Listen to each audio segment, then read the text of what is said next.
Ariana Grande looking like Kristen Chenoweth's elbow next to her. Right. Like she's doing Kristen Chenoweth cosplay. Right. Dress up like Kristen Chenoweth for Halloween. It's not doing her any favors. Right. We're about to show you popular. It's right here. Right. It's Kristen Chenoweth. Which was my favorite song. He came in skipping to the studio. Oh, man. He was like, Vince, how you doing? I'm popular. I thought it was the best number in the film. I really did. I mean, she's swinging around on the chandelier and all of that. It's all, the choreography is great. Young Junk! Hey, welcome to the Micheaux Mission. 2 men, 1 podcast, every black film ever made. My name is Len, a.k.a. the Bat Triple. And as always, I'm joined by my partner. Hey, this is Vincent Williams. Tonight, we have a very special guest in studio of Sticky Note Conversations. Erica Washington is with us. Yeah, welcome. Thank you for having me. Thank you for joining us all the way from Las Vegas here live in studio. Sin City. All right. Amen. Amen. And she is joining us tonight, missionaries, to review one of the biggest films of 2024 and still a big film here in the second month of 2025. It is Wicked, Part 1. Part 1. Part 1.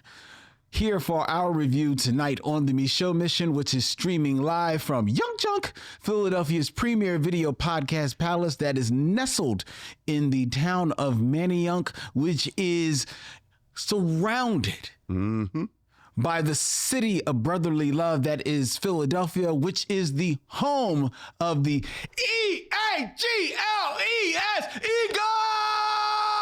Yeah, baby! You knew it was coming, dog. You knew it was coming. That's right. Super Bowl champions, Casey, all up in your hands. Oh, it hurts so good. Yes. Go Birds. Yay. Football. Go Birds. So there was a game this weekend, is what you're saying? There was a game? Oh, it was a game in name only because it was a slaughter. Yeah. It was Game of Thrones. It was the Red Wedding. It was everything. It was. So you enjoyed it? You enjoyed the game? God, yes. You enjoyed the game? Yeah, God. You were pleased. With So here's the thing. Mm-hmm.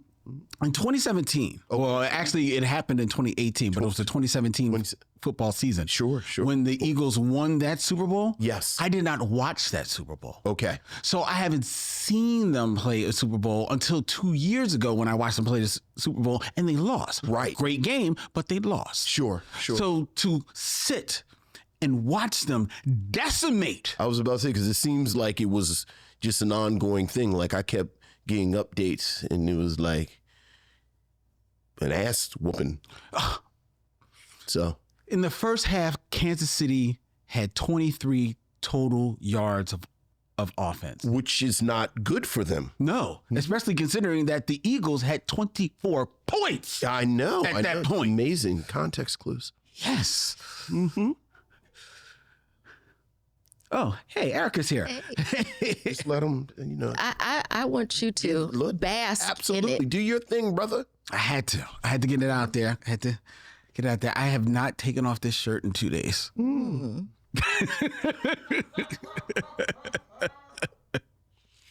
know, you could get another Eagle shirt. Or is that the one that you had on during the game? Yes. So is that what you'll wear from now on when there's some type of championship or conference title or if they make it to the Super Bowl, this is the shirt. Super Bowl, this is your shirt. This is the shirt. Henceforth. Yes. That's fair. Yes. Is that why they won? Because you had that shirt on? You know, I would say that, but I wore this shirt 2 years ago as well, and we lost. So I can't say that. But trust me, I will never not take it off when we are winning playing for the Super Bowl. Okay, that's fair. Well, yeah, Eagles. All right. I'm very happy. And all jokes aside, I'm very happy. And I wore it for 2 days because I wanted to show you. Right. Certainly, because I've never seen an Eagle shirt before. Not a 72-hour-old team. Fair. Fair. Now that's fair. All right. Enough of that. Don't worry, Erica. I showered in the shirt, so I'm fine. In the shirt? Okay. Do you think that helps? I mean, you smell fine from here, so it's fine regardless in whatever it is that you did. But go sports balls. I'm very excited. Oh, you're not a sports ball. Oh. Yay, our team. Yay. Boo, their team. Right. I mean, I'm a Lions fan. Okay, there you go. Oh, then that's why. Okay, I understand. No, I mean, and they got real close. They did. So I was really excited about that, and I felt a lot of joy for them. I didn't really watch them play, but I do own a shirt because I understand. Go team. I think that's important. It is important. Because I'm showing support. Exactly. But I was busy doing other things. Well, that's the way life is. Ask him if he has a Baltimore Ravens shirt. I don't. Oh, this is terrible that I'm about to say this out loud, but you asked me. I think the insignia and the colors are ugly. You don't like purple? Is it purple? I don't like any of it. And I'm old enough that if I were going to wear something, it would be the Colts. Did you have a Colts? I did when I was younger. Okay. Who are the Colts? I'm older. See. I was about to say, I'm old enough that when I see a Mayflower truck, it upsets me. Oh, yeah. The Colts used to be the team in Baltimore, and then the owner left in the middle of the night and moved the team to Indianapolis. So if you are a Baltimorean of a certain age, burned into your memory is that image of the Mayflower trucks leaving Baltimore. Hired to move. Right, like late in the night. Literally in the middle of the night. Yeah. He moved the players too? Yeah. Yes, he moved. Yeah. Like, I didn't know you could just get up and just move everybody. He just up and they rode out caravan style to Indianapolis. Oh. All because Baltimore wouldn't void. It was about a stadium, right? Oh, slow down with the follow-up questions. Okay. So we just have to Google it. Yeah. Oh, yeah, okay. Yeah. It's because they wouldn't build. I mean, it's kind of gangster though. I mean, It's a flex for sure. It's a flex. Easy saying that in Baltimore. Yeah. People are very, very, but yeah, I've never really, quite honestly, I mean, obviously I don't connect anyway, but I never really connected with the Ravens because like you had a very small window to get into my heart as any type of sports, anything. And the Ravens missed it. That was a real small window. Like, I like the Orioles. Okay. Yeah, I do like the Orioles. You have an Orioles cap? I do. I do. I have a couple. I'm surprised. Yeah. I don't wear it, but That's baseball. that's baseball. Oh, see, I know my sports. There you go, Lynn. Very athletic. It's the sports ball mission. It is a sports ball mission. I'm here for all the Yay, our team. Back and Who's their forth. team? Do we have any letters or something? Yeah, we do. Okay. Let's move on and get into your emails, or as we like to call them, Missives from the missionaries. So what else is going on, Lynn? we have emails, Vincent. Ooh, missives from the missionaries.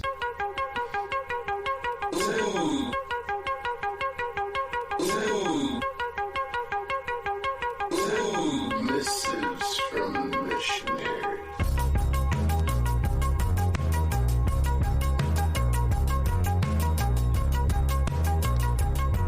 Missives from the missionaries. Erica, Vincent, we have an email from Eric Bray. Hey, what's up, Eric? Hey there, men of Micheaux. In addition to Vincent's underwhelmed regard for the narcoleptic mumblings known as 50 Cent's rap game, Yes. I also shared his limited interest in most sports. Oh, see, here you go, Lynn. It's a continuation of sports ball talk. yay. Having said that, congratulations are in order for the Eagles Super Bowl victory. That's right. Go Birds. If I had a reason to root for one team this year, it was to cheer on the one from the same town as my favorite podcaster. Oh, thank you, Eric. It's probably for the best, too, since I've heard rumors about fans from Philly. You wouldn't like them when they're angry.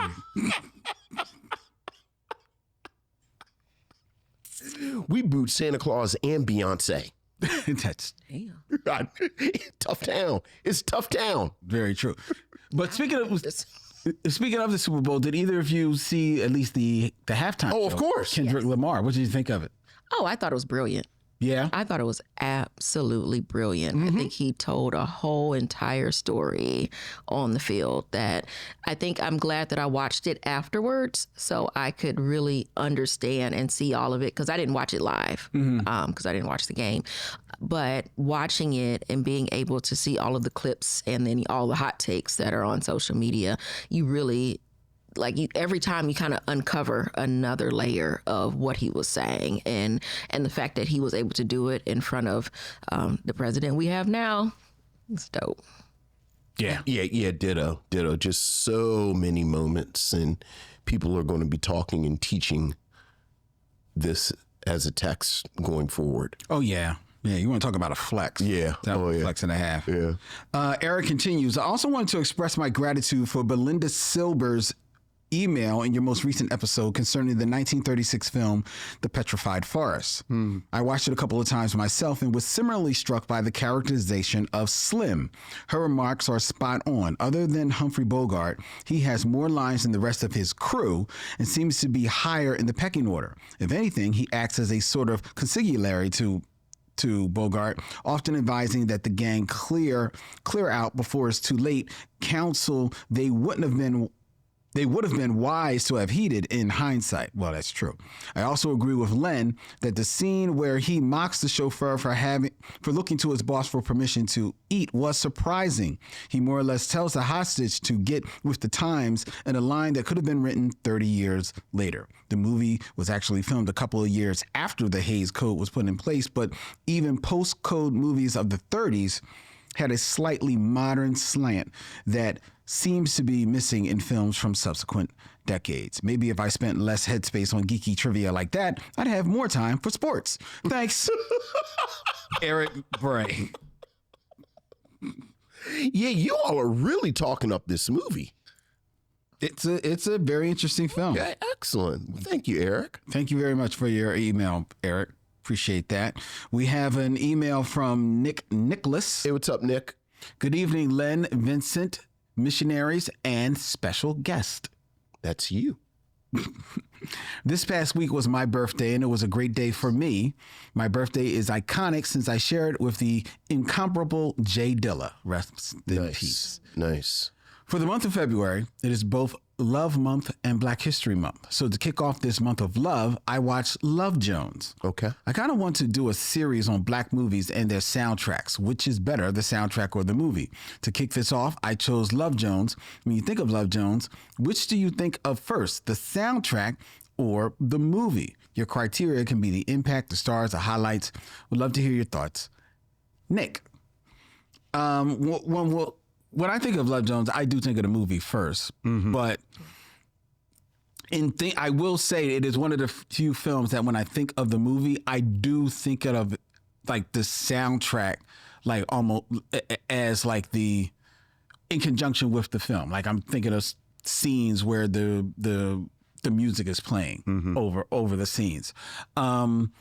So I think of the movie first, but the soundtrack is amazing. The soundtrack is actually amazing. And whether or not you could play that game for a lot of black films, You can. Whether or not the soundtrack of the movie, one of the movies that is iconic for people, we argued is actually more iconic for the soundtrack than the actual film when you watch it, and that's Superfly.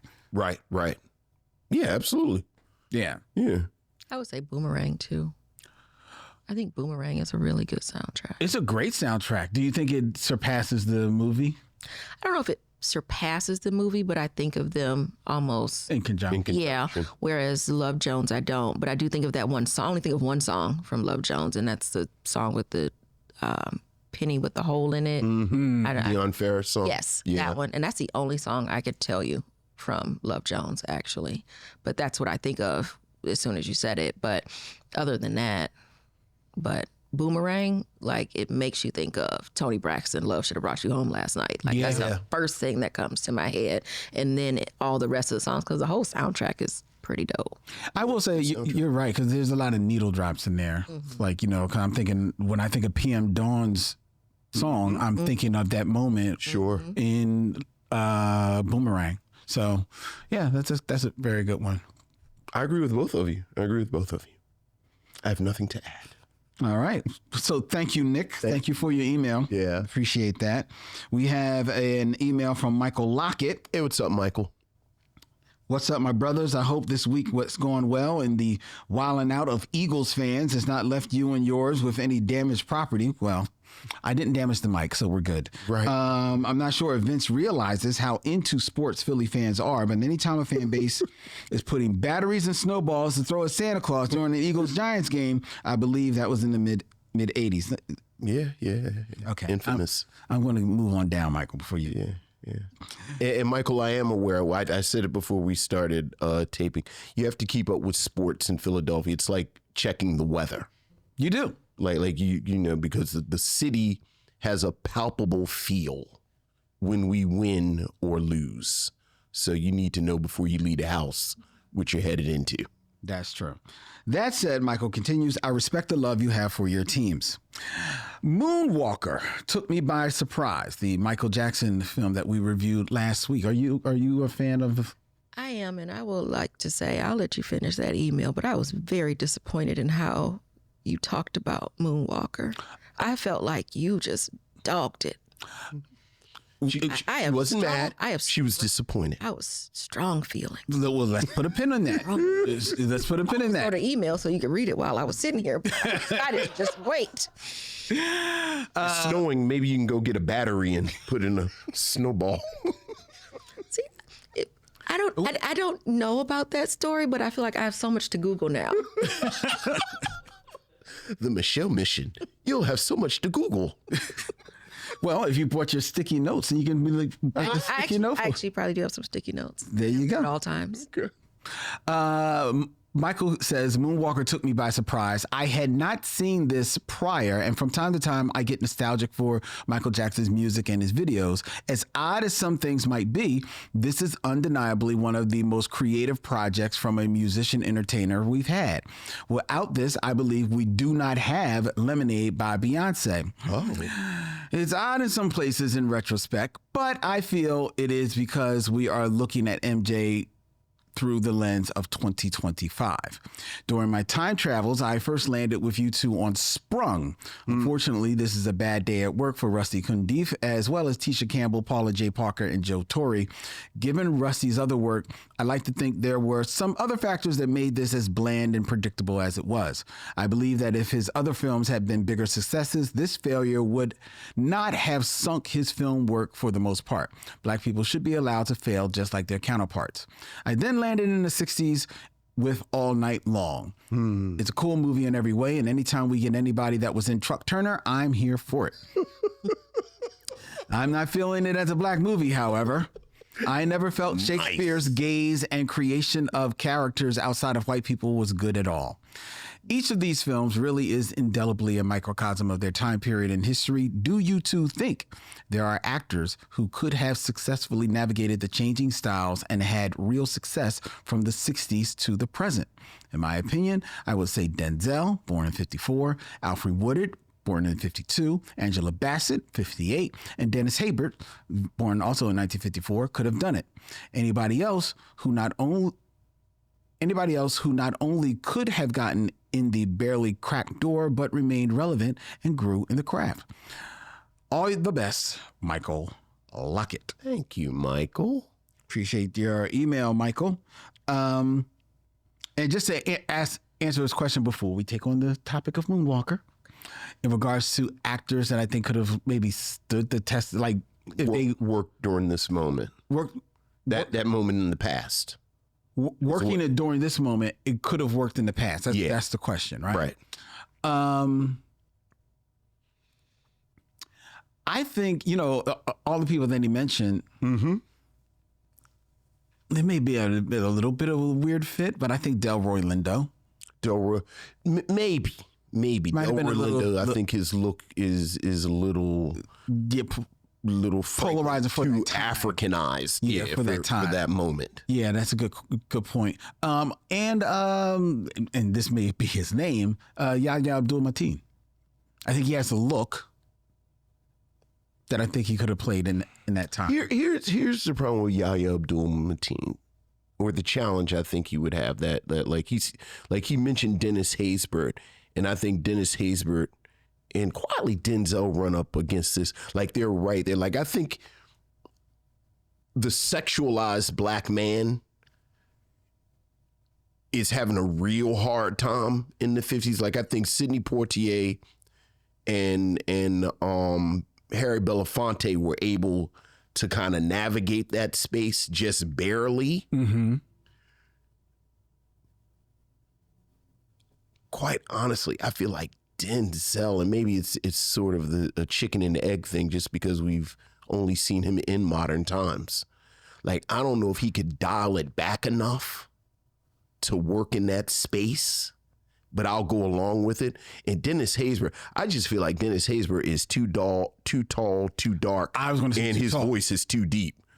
Like I know he cuts off that facial hair sometimes, and that got him a little extra mileage lately. But and Yahya Abdul-Mateen, I don't know how much Yahya Abdul-Mateen is working in 1961 as a lead. I think he could. Oh, I think he could. That's a lot of man. Yeah, but I think he could. To your point, I think he could dial it back. All right. You know what I mean? And I think he's not like Aldous Hodge. Aldous Hodge, that's a lot of man. Yeah. Aldous Hodge just bumps all over the place. Yeah. You know, he's just like. And that. It's nice to. It's fine. Yeah. Fine actor. On the other side, I feel like Zendaya. I didn't know you were coming to mumble. You just just saying, he's a fine actor. Just appreciating his artistic ways. Yes, very artistic. Mm-hmm. Strong. I think Zendaya would have had a nice career. Really? Yeah. She'd have been right in that pocket. She'd have been right in that pocket. Absolutely. I don't know about Zendaya. Kerry Washington. I think Kerry Washington, I think, would have done a lot. I think Kerry Washington would have worked. And then Megan Good's man, what's his name? The dude that they always Who, Jonathan Majors? Yes, him. No, not with that Negroid nose.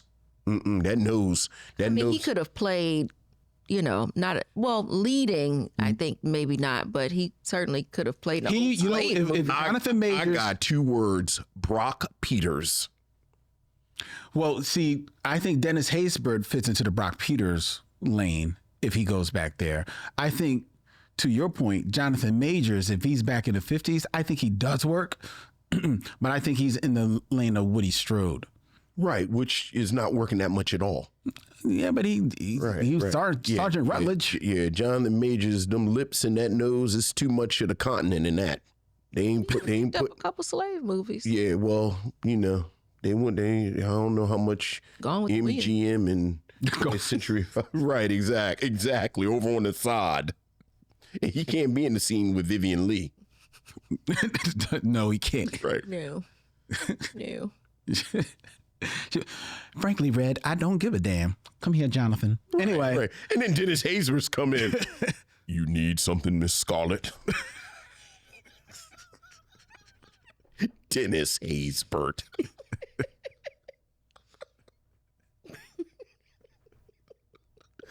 Yeah, cut.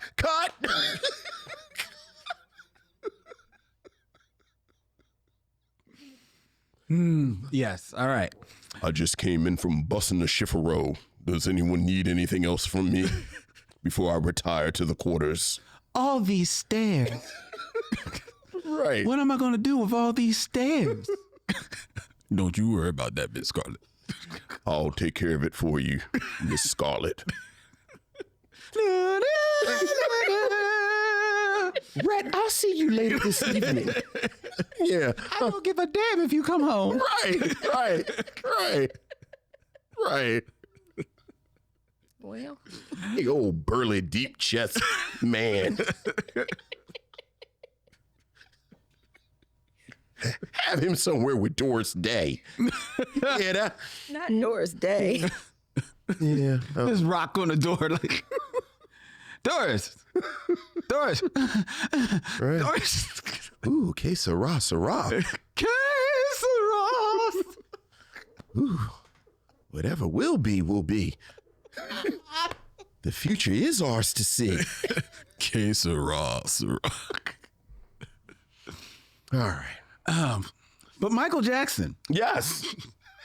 Yes. Moonwalker, which we reviewed last week, polarizing reviews. I did not enjoy the film. Vincent thought it was one for the ages. So something in particular you said, you weren't sure what the demographic was For the film. And I will say I was the demographic for the film when it came out. Mind you, it was 1989, so I was 9. And Okay. so I had this on VHS. I watched it incessantly. I watched it so much. And I will also say I have not seen it since probably the early 90s. So it brought back a lot of memories just you talking about it, because there are things I didn't even remember. And I haven't Like going seen to the it. cave. Yes, like going in a cave. I don't know if I remembered that. And I know I probably fast forward and rewinded. And I really loved, Smooth Criminal, because that was course. a really good part. But I also love Speed Demon and the Rabbit and all of that. All of that was just great. Like I watched it incessantly.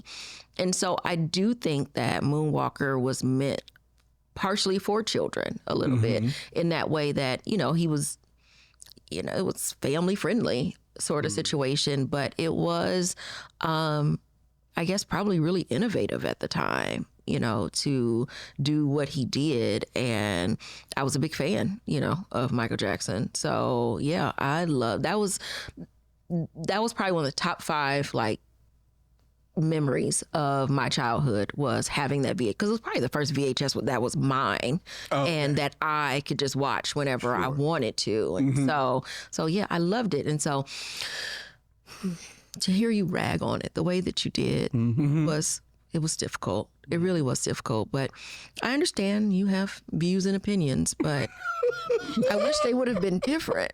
I just really wish they would have been different, because I just didn't understand how you just didn't see what it was. And the remake of The Bad with the kids, oh, I loved it. Oh my goodness. I think that little boy, whatever his name was my little boyfriend in my mind. That was adorable. 9. That was absolutely adorable. And I don't have any. I thought it was strange. I thought it was cute. Okay. It was cute. It's cute. That was absolutely adorable. And I really don't have any problem with the music videos that were in there. I love Smooth Criminal. Speed Demon is not for me, but I got what it was in the time, and Leave Me Alone, that is innovative as hell, right? So I love the music videos. It's everything around it, and let me tell you, you're not the only one, because I had to go to a family get together this past weekend. And as I walked into the Shamed when you my 2 sisters had a definite problem. Like, hey, Len, hi, good to see you. Good to see you. So what's your problem with Michael Jackson? That's right. Well, you're talking about Michael Jackson walking around with little girls. He was protecting her little girl. I was like, he was not. I don't know what you were watching. I think he was taking her with him to go investigate the noise in the cave. Exactly. Which sounds like a terrible idea. Yes. I mean, in hindsight, with all of the things that happened with Michael Jackson in later years, maybe. But at the time, it just felt like, it was a 40-something-year-old man walking around with a Michael Jackson didn't have an age, He was just Michael Jackson. He never really. He clearly had an age, though. It didn't feel like he had an age. He didn't think he had an age. True. There was that. But I don't let his inexperience with a soccer ball fool you. Well, that was that part. So I didn't remember it, but after you said it, then I did remember that was a little odd, but I didn't know nothing about soccer at the time either. I was a little girl, grew up in Detroit on the west side. So I didn't know if I had even seen a soccer ball, to be honest with you. So I might not have known what to do with it either. I say, well, neither did Michael Jackson. Yeah. So see how it was for me. There you go.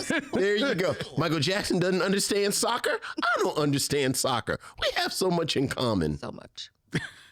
Well, there you go. I'm glad that you enjoyed it. And that's all I can say. God bless you. All right. We have one last email. Okay.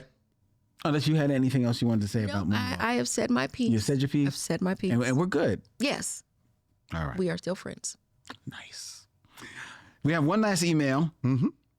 And this is from returning emailer Michael Sykes. Hey, Michael. Off of probation. Hello, Len and Vincent. Hope you had a great holiday. It's been a while. I've been watching Mannix. Oh, nice. And In the Heat of the Night. Nice. Both great cop shows. And I have listened to your podcast episode on the 1973 film Coffee, starring Pam Grier. That's right. I was surprised y'all really didn't talk about the death of King George. Although King George is a pimp, that's right. His death always leaves me sick, sad, and very angry. There's a whole song about it.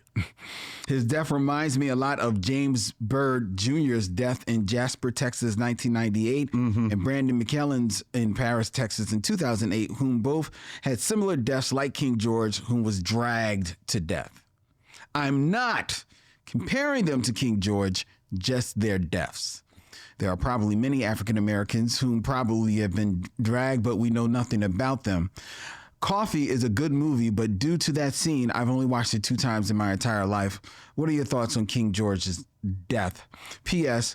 I don't know how Vincent felt about Anne Marie Johnson's character in the TV show In the Heat of the Night, but to me, she was a real nagging, nosy woman. Love, your fan, Michael Sykes. So what are your thoughts on King George's death in Coffee, Vincent? Michael actually isn't the first person to ask us about that. Someone else has asked us about that dragon. And I have to say, I think King George was such a ridiculous character. I never really made the connection until somebody wrote us about it. Yeah. Because again, he's so ridiculous. So over the top. And everything about him was, I think he stands out in that movie because of it. Right. He had on like a unitard with his nipples out and but it's sad. I mean, I don't really know how to address that because King George is ridiculous. He was. And he was obviously going to die because he was a bad guy. Exactly. In Coffee. So there you go. You've addressed it. Yeah. What about Anne Marie Johnson's character in The Heat of the Night, which I was not necessarily a fan of the show, so I can't.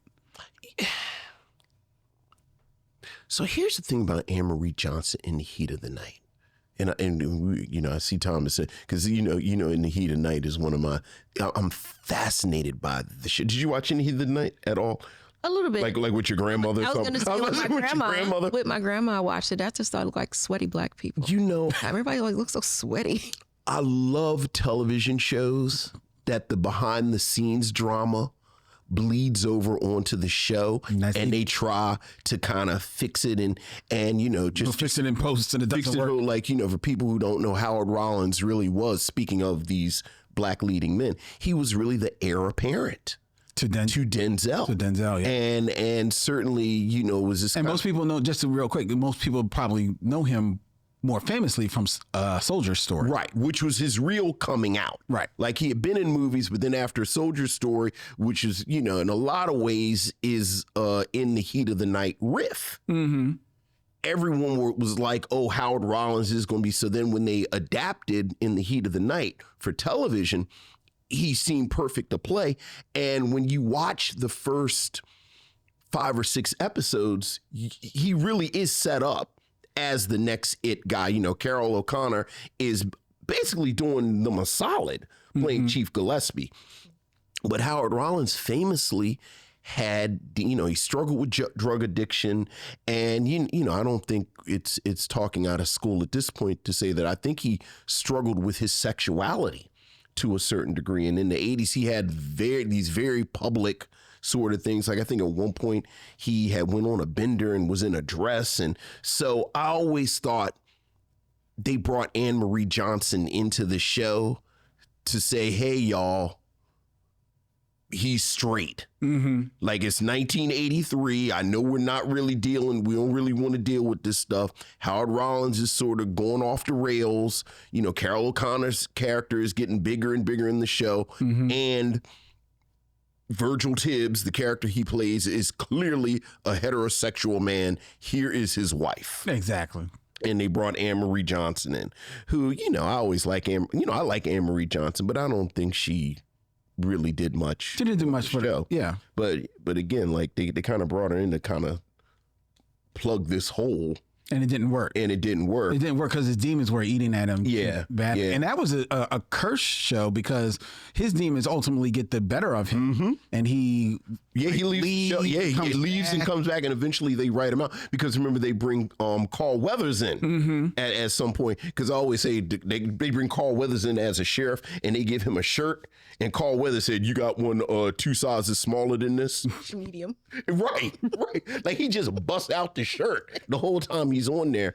And you know, Carol O'Connor's son was on there who also had his own, had a drug, and it was, so anyway, I'm fascinated by In the Heat of the Night, the television show, because it is this sort of amazing train wreck that unfolds from episode to episode and season to season.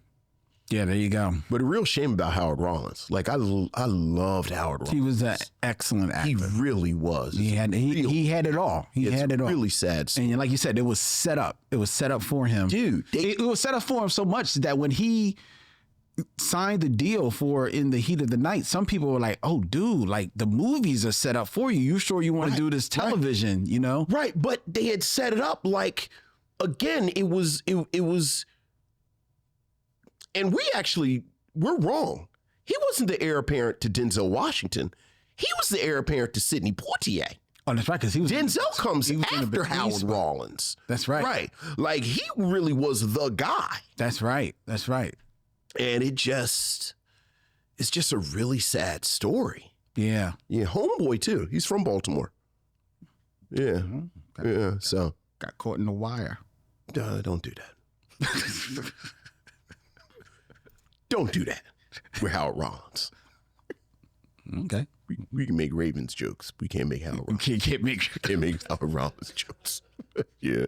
Okay. All right. Well, that's our emails. Yeah. If you want to have your thoughts Michael. read here, and welcome back, Michael. If you want to have your thoughts read here aloud on the show, you can email us at micheauxmission@gmail.com. That's MICHEAUX MISSION@gmail.com.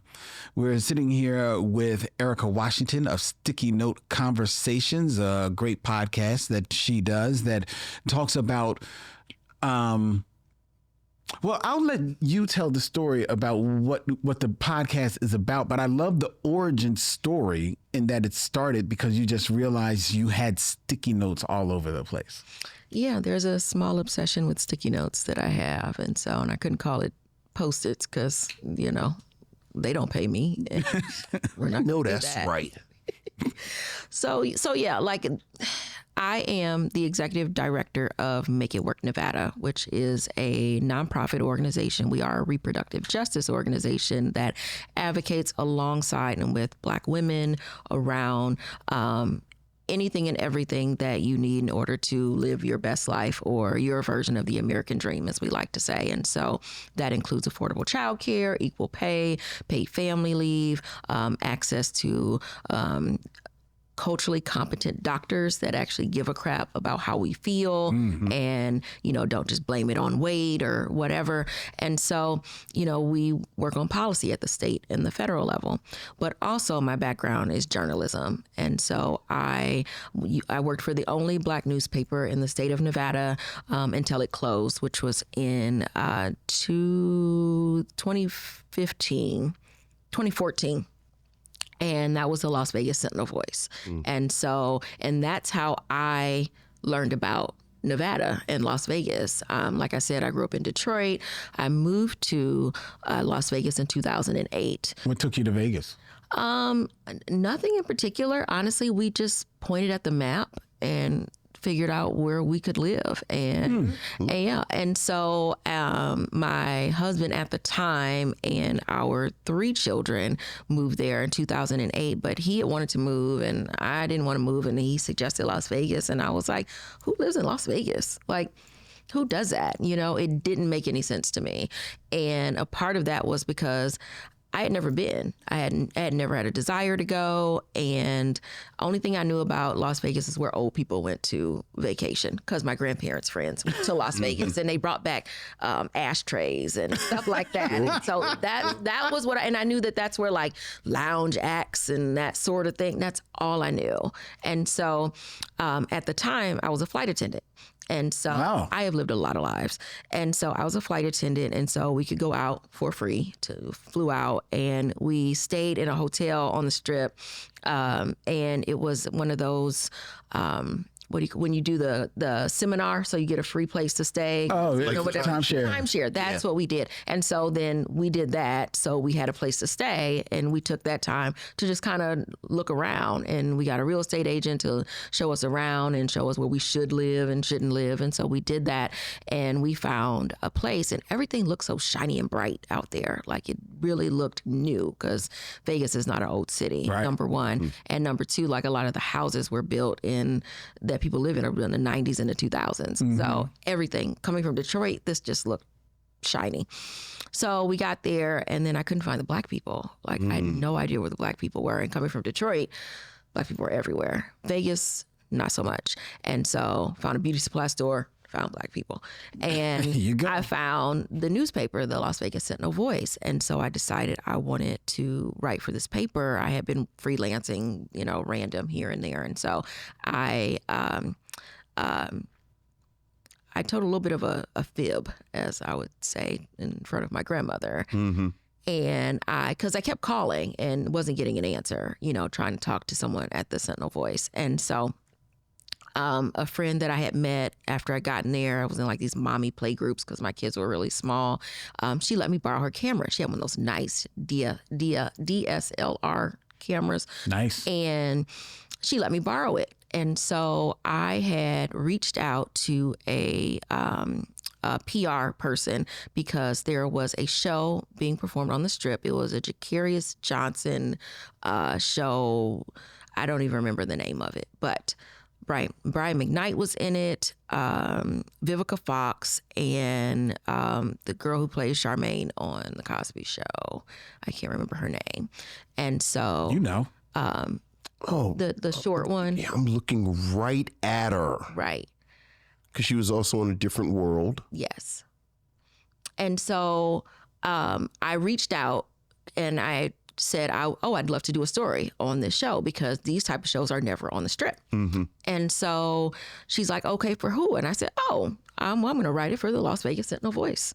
And so I borrowed this camera. I went down. I took pictures. I interviewed everyone. So you told them you had the job. Yeah, I did. I told him. I said, I'm writing this story for Las Vegas Sentinel-Voice. And so I went down there. I interviewed Brian McKnight. I interviewed all of the folks, Christian, the other dude there. He's in one of Tyler Perry's shows. I can't think. His name will come to me too.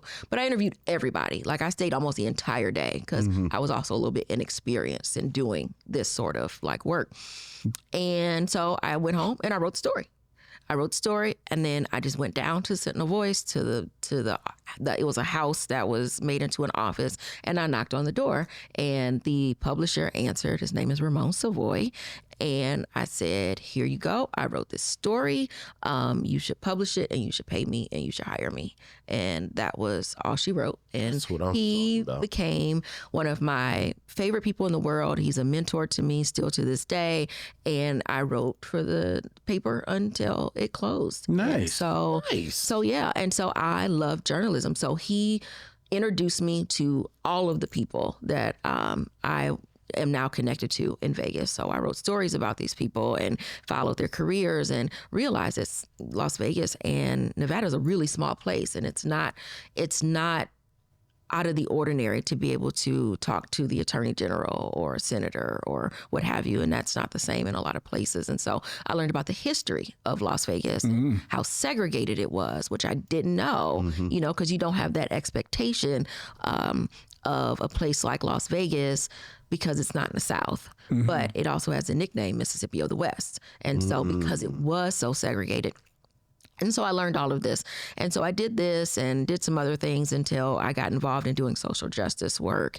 But it came along some years later that I realized that I missed journalism. I really miss interviewing people. Talking to people. Yes. And so I wanted to do a podcast, but I had no idea how to do a podcast. I bought a microphone, but I didn't really know what to do. And then I reached out to a friend of mine.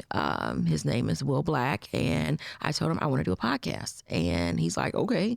And he does music and engineering and all this editing. And I'm like, can you help me? He's like, sure. Well, tell me what you want to do. And I'm like, I don't really know. And I said, but I'll get back to you. And so it took me some time to figure it out. And I got back to him and I said, here's the idea. This is what I want to do. And so this is, you know, what was born out of it was Sticky Note Conversations, but also American Dreams, Reproductive Justice, which is more of a docu-style podcast. And so, but yeah, the name Sticky Notes is just because I'm obsessed with writing everything on sticky notes, and I put them on the wall or on my desk, and that's sort of my to-do list, because then I feel accomplished because I can rip it off and throw it away, and I know I actually did something. Nice. And so, and you know, they're colorful, and they come in so many different little textures. They got transparent ones and circle ones. They got the waterproof one. Like I love a good sticky note. Nothing like a good sticky note. All right. But yeah, like that's my story. So like I have since 2009, probably 2010.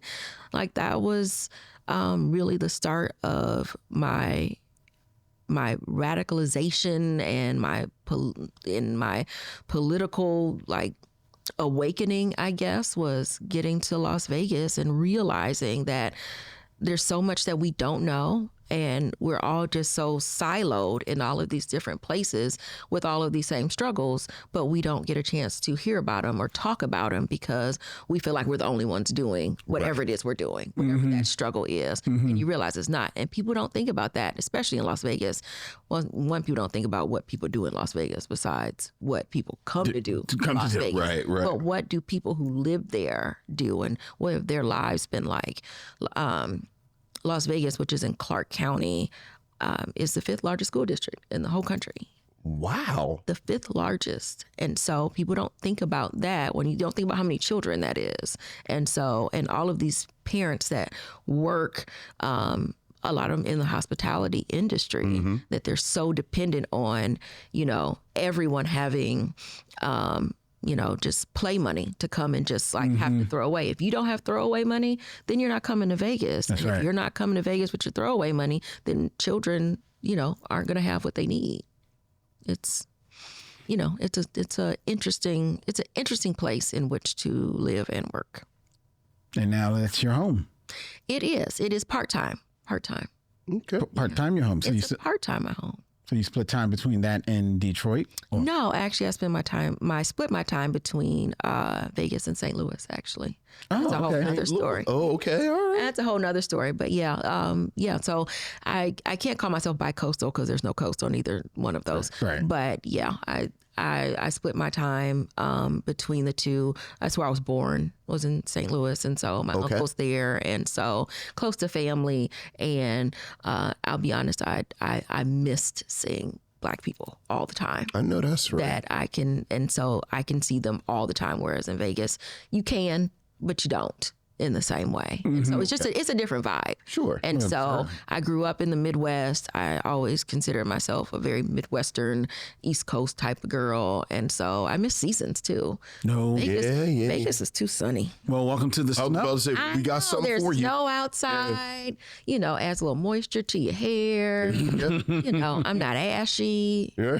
It's a blessing. Have to stay moisturized. Look, you do. Amen.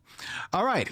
It is now time for us to move on. Thank you for joining us, Erica. We appreciate that. We are going to get into the fun part of the show, Yes. starting with the top 5. Top 5. Who's your top 5?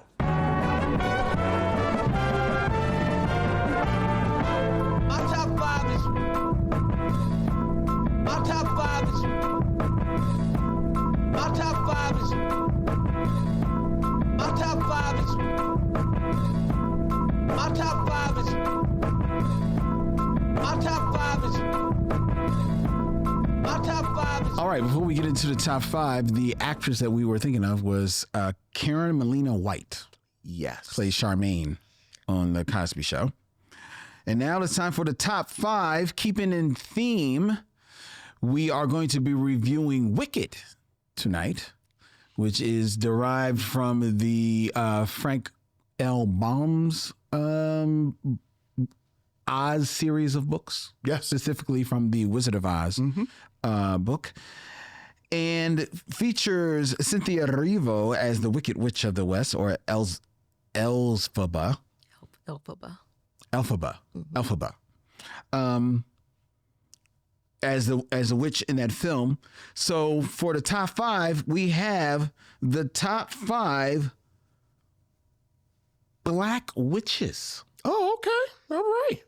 Some possibly real witches.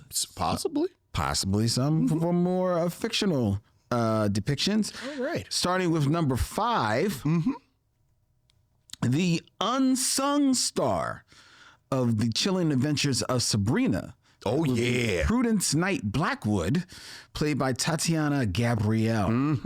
Her portrayal of the young cradle witch Prudence, actually, she was supposed to just be a bully and an adversary for Sabrina on the show, and just a simple recurring character. However, she became one of the more interesting characters in this series, inspiring young black women to cosplay her Salem witch goth schoolgirl look. She actually, in my opinion, I didn't watch all the seasons of Sabrina, but I did watch like the first season.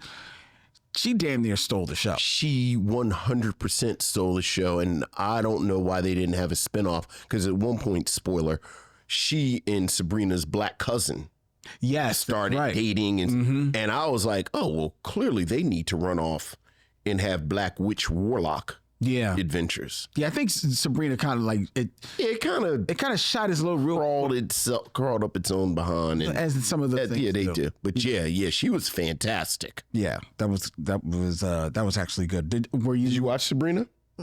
Chilling, not bad.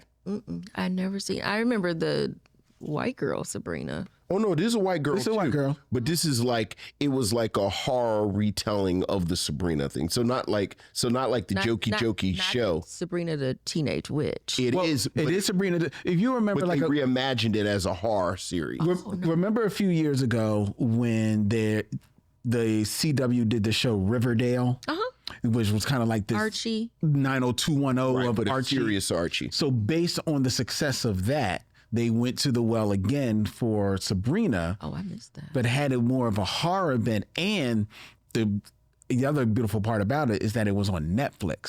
So it could be like really lean into it a little bit more, that horror and that more eeriness to it, even though I think they ultimately did a crossover with Riverdale. But it was actually very good. But I think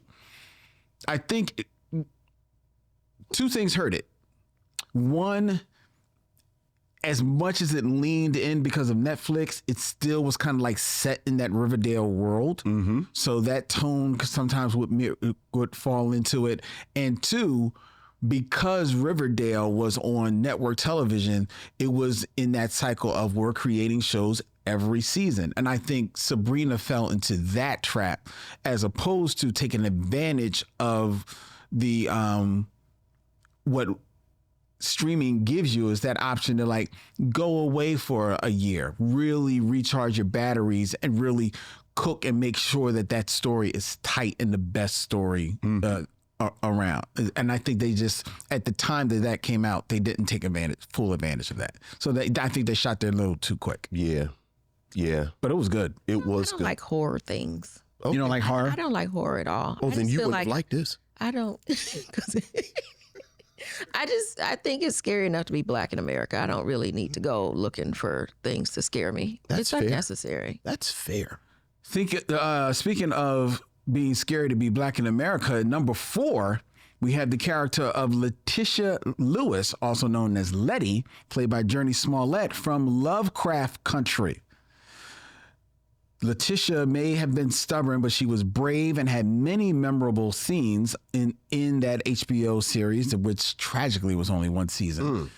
Among them, Letty taking a bat to the cars of her racist neighbors in the 1950s Chicago.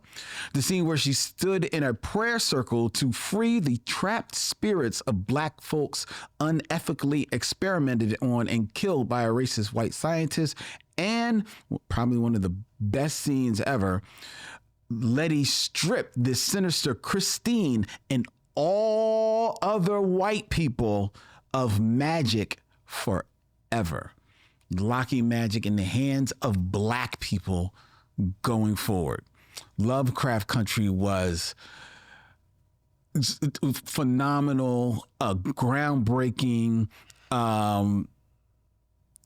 incredible storytelling, incredible acting, and Journey Smollett, an actress who we have heralded many times here on the Mission, but this is some of her best work. Absolutely. And I did love that one though. I did watch that, Okay.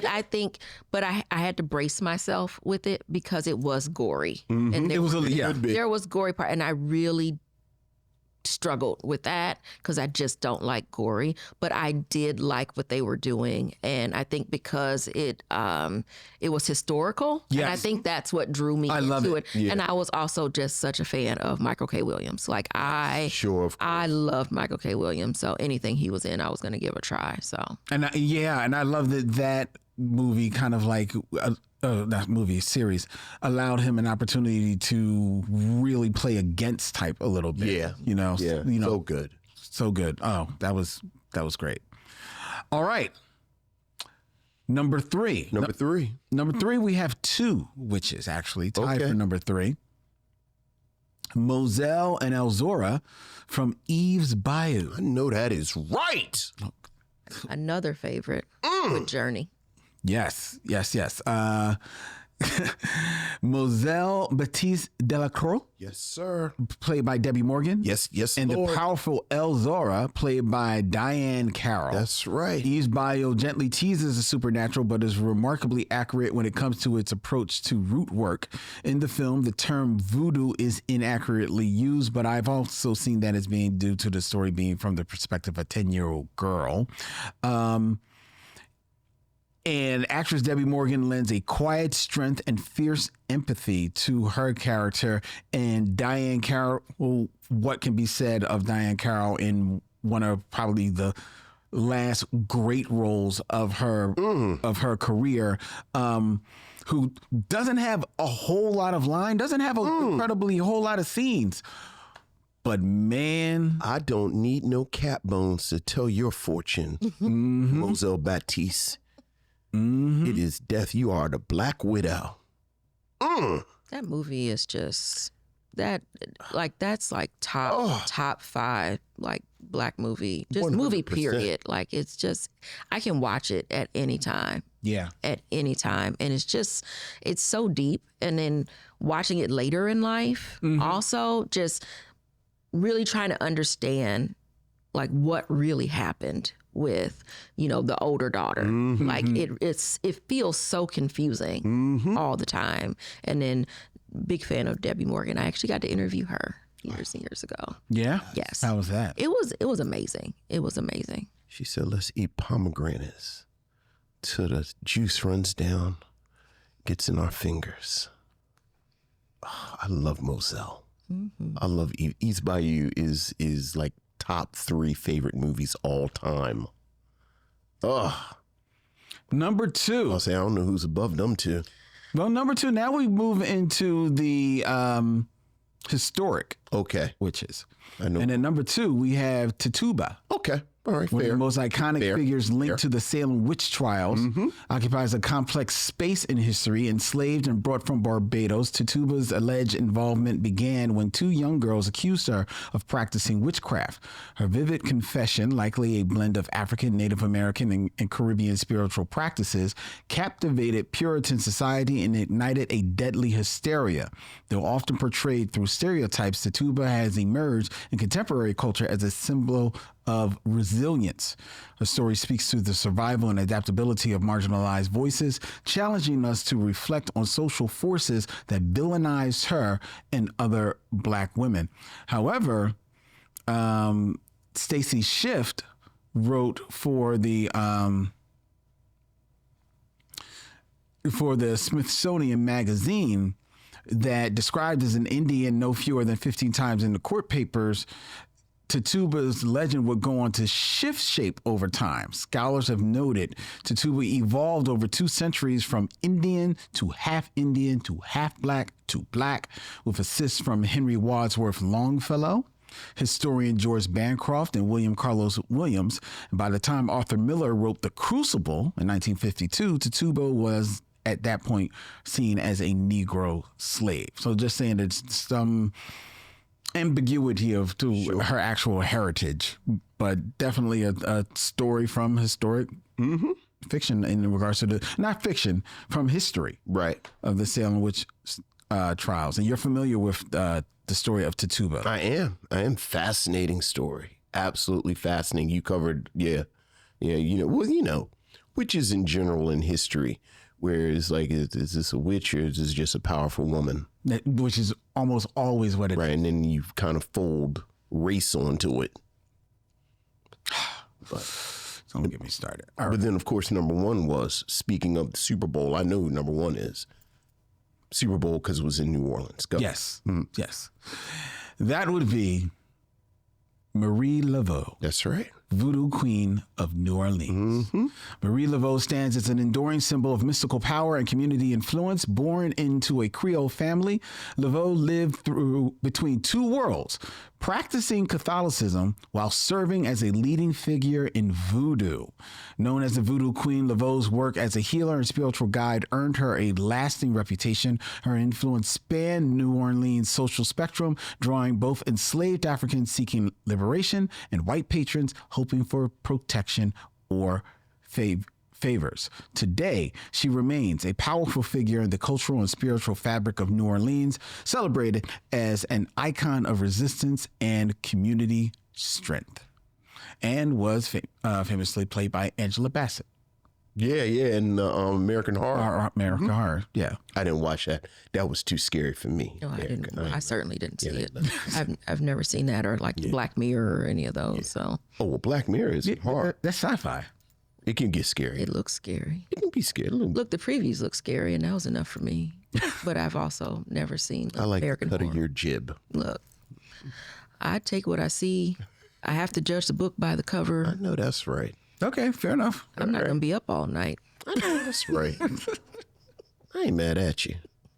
So Marie Laveau, Voodoo Queen of New Orleans, our number one. Black Excellent witch. number one. There could have been no other. No other. None other. All right. So you're fine with that list, Vincent? It's a good list. Always got to check with him. Yeah. Good list. All right. Very good. All right. Are you okay with that list? It seems fine to me. Thank you. I mean, again, I love East Bayou, so yay, there. All right. All right. And then we are now going to move into the game of kings. And that would be 6 Degrees of D'Urville Martin.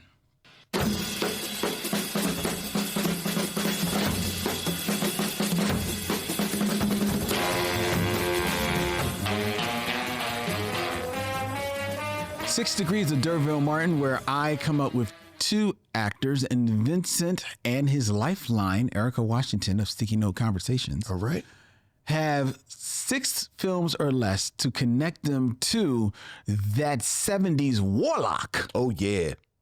D'Urville Martin. Mr. Black Magic himself. All right, keeping it in theme, Okay. Vincent, these are 2 actors that have in film played witches. Oh, okay. Much like Cynthia Erivo and Ariana Grande Okay. in Wicked, which we will be reviewing in just a moment. All right. Okay. All right. Right? All right. You have your lifeline, Erica, here. Okay. All right. So, in 6 films or less, connect Derville Martin, 2. Sarah Jessica Parker, Oh, she did play a witch did play a witch. in what was the name of it? If I name it, you can't use it. I'm not going to use it because I know where I'm going with her. Go ahead. Hocus Pocus. She sure was in Hocus Pocus. And Hocus Pocus 2. Okay. You want to take a shot or you want me to take it? Oh no, I can't do that. I mean, I can only think of like 80. Well, she was in some 80s movies, but I can't remember Famously the name. Square Pegs on television. Yeah. Yeah, that's all I can really think of. Well, you know her from Sex in the Well, City. yes. And then I there know were 2 Sex in the City movies. Oh, I guess you can use those. Absolutely, because Sarah Jessica Parker was in Sex and the City with Jennifer Sorry, Jennifer Hudson. Black people. Yeah, That's a Jennifer black Hudson. one. Yeah, and Jennifer Hudson was in Dreamgirls with Eddie Murphy, and then of course Eddie Murphy would have been in Boomerang. Boomerang with Leonard Jackson. And then Leonard Jackson, remember, because Leonard Jackson was when Strange threw the panties at him. And then he stormed out the room. He took With the him panties. He took them with him. No. Jeffrey Holder. Oh, that- Jeffrey oh, Holder yes, put the right. panties in. Yes. He said, Yeah, he was like, oh. Yes. But Leonard Jackson rushed out the Yes. room because he was appalled. he was the chemist. And she said, "This is sex." And she took her panties off and rubbed it across his face. And he was like, "I ain't go to chemistry school for this." And he stormed out. And then Eddie Murphy came out and tickled him. He said, "Marcus, you devil." But Leonard Jackson was also in 5 on the Black Hand Side with Derville Martin. Very good, Vincent. Very good. There you go. Very good. That is how the game is played. All right, Vincent. Because remember, the Sex and the City movies, they had been complaining for so long that it was no black people on Sex and the City, which I never understood. They didn't need like Sex and the City are like girls, and they talk about ain't no black people. And like, why would black people want to hang around these people? Of course, ain't no black people on there. But I'm sorry. So then they stuffed all these black people in it. Well, and it was Jennifer Hudson's worst role because she was Louise from St. Louis. It was awful. She was renting bags. It was so awful. It was so awful. I am a fan of Jennifer Hudson, but I have to correct you a little bit. Oh, sorry. That's not her worst role. Her worst role was playing a nun in the Three Stooges movie. Oh, I didn't even see that. That's unnecessary. It's okay. No one on earth saw it except Lynn. I didn't even know it existed, actually. No one knew it. I didn't know it existed. I'm not really sure it exists. It does. I don't know that I love her acting so much.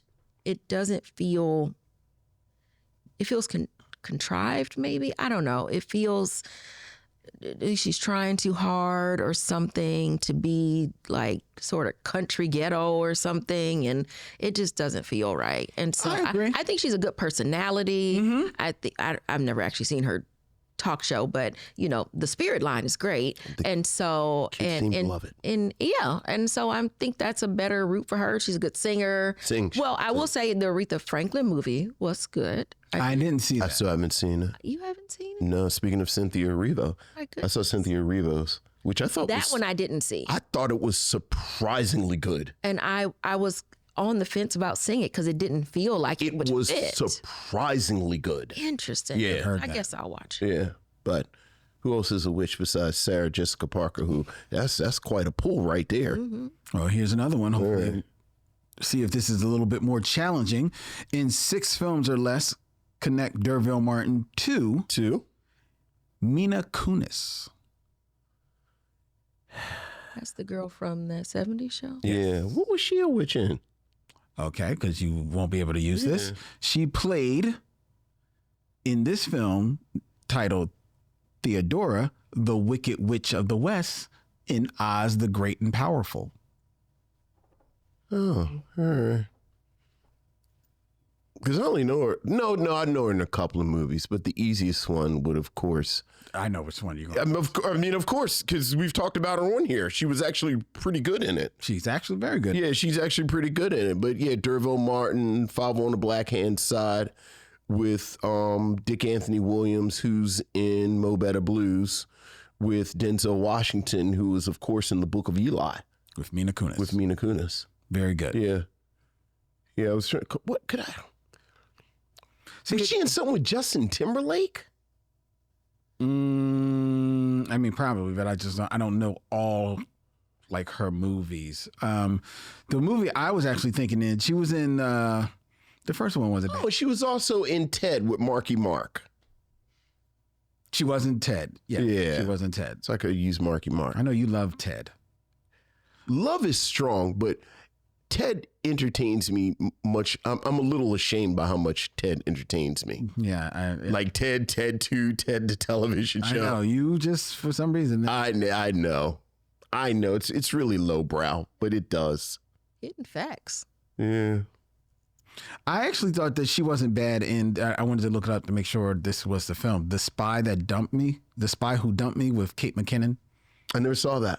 It's not a great movie, but they had good chemistry. Yeah, so I like that. I'm also looking for like a movie where women are able to just be their free, funny self. Sure. I like that. All right, well, very good, Vincent. All right, well done. You did not even have to tap your lifeline. I wouldn't have been much help on Moral that one, support. especially on the second one. But yeah, I'm here to rally. Yeah, see, very good. Woo, go team! All right, I do the wave. Very dignified wave. Here.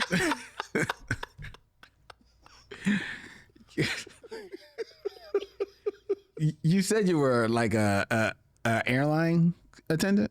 A flight attendant? A flight attendant? That's what I saw right there. It was like, well, that's, you got to do the two fingers. Can I ask you something about being a flight attendant? I know we got to go. I'm here. We were just talking about this. Wow, who was I talking about this with? Whenever there's turbulence, you asked and me. We were talking about, and we look to the flight attendants to see if everything is cool. And if the flight attendants are cool, then you feel like do they train y'all not to freak out? No, I don't know. Not for real. But I did notice that people would look at me. So it's a matter of, you don't want freaked out passengers. Right. So keep a stern face. And okay. So it's, and it's easy for me. Like, I think I have a naturally just like, resting face that isn't, overly friendly. Right. So when people would look, I would just be like, right. And I would just everything is cool, right? So oh Lord, help me, Jesus, please help me, Jesus. You're like, oh no, Jesus, which would like freak out. That would, and that's what you don't have time for. You don't have time for, because passengers already, one of the things we used to say is they check their brains with their baggage sometimes. Right. So people get all like really strange, and so it's I have stories. I have stories. Okay. Yeah. But I did wonder if that was actually part of it, because it seems like something that it's not that y'all do so well. Yeah, I mean, because you have to, but also a lot of times turbulence, it really isn't a thing, right? It doesn't mean much, because flights can be bumpy, and it's just you're going through the clouds or whatever. And so, and I've been in some really, really bad turbulence where the coffee is coming out the pod and things are swishing around, and you're sitting there where there is some feeling of something, but at that time we're just supposed to go through all of the steps of like, what are we supposed to do if something were to happen? Like there are steps of like what you ask this passenger to do, what this passenger do, like you're paying attention to a lot of things, and so you keep your concentration on that, and you're not thinking about anything else. Okay, very good. Thank you. So happy to help. Good to know. I mean, it's been a long time, but I'm still on a lot of flights. Sure. Sure. Do you ever, like, when you're on the flights, kind of like rate the flight attendants that are on there? Do I? Yeah. I'm very judgmental.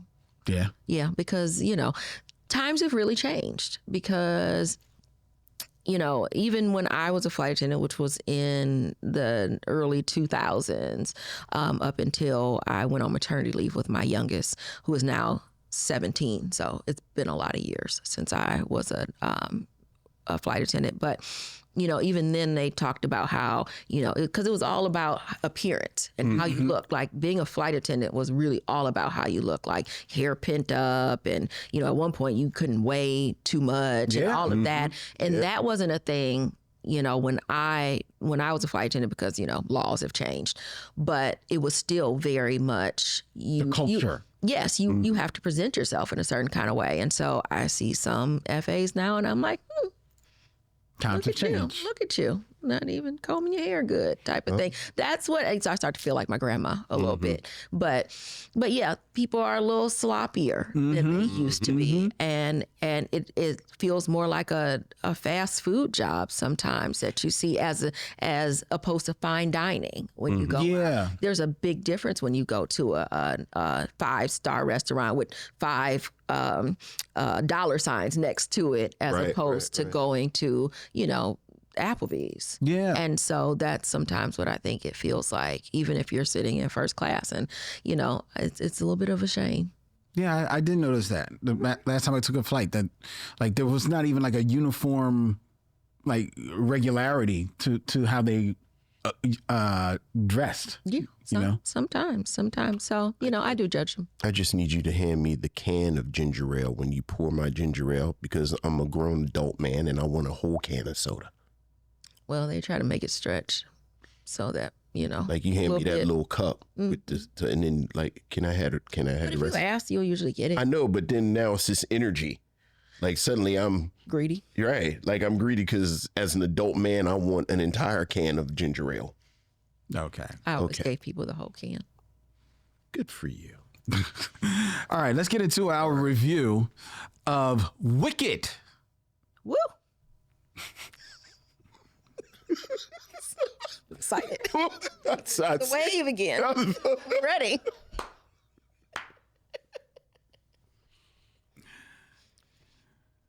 Wicked. Woo! A 2024 American music fantasy directed by John Chu and written by Winnie Holzman and Dana Fox. It is the first installment of a 2-part film adaptation of the stage musical of the same name by Stephen Schwartz, which was loosely based on Gregory Maguire's 1995 novel, a reimagining of the Oz books in the 1939 film The Wizard of Oz. The film covers the musical's first act. It stars Cynthia Erivo as Elphaba Throp and Ariana Grande as Glinda Upland, with Michelle Yeoh, Peter Dinklage, Jeff Goldblum, Boyan Yang, Marissa Bode, and Ethan Slater and Jonathan Bailey in supporting roles. Set in the land of Oz before Dorothy Gale's arrival from Kansas, the plot follows Elphaba, the future Wicked Witch of the West, and her friendship with her classmate Glinda, who becomes Glinda the Good. This film grossed $723 million worldwide on a $150 million budget, becoming the highest grossing Oz film, the highest grossing musical film adaptation of all time, the 12th highest grossing film released by Universal, and the 5th highest grossing film of 2024. Its sequel will be released in November of this year, and it has garnered 3 Academy Award nominations for Best Picture, Best Actress for Erivo, and Best Supporting Actress for Grande, and was the selection of our guests of Sticky Notes Conversations, Erica Washington. Erica, what have you to say of Wicked? Woo! Loved it. So I'll start by saying that I am a fan of musicals. Okay. Like, I love musicals. Any chance I get to New York and see a Broadway show, I'm going to do it. I also have a very extensive playlist on Spotify that I use, and that's what I work to usually. When I turn on music, I turn on, it's called Writing My Happiness, and that's where I do the majority of my work is listening to musicals. There's something about it that energizes me and inspires me, and I can listen to it in the background and it's not distracting, right? And so I have listened to the Wicked soundtrack for years. Yeah. Like years and years and years. So I already knew all the words.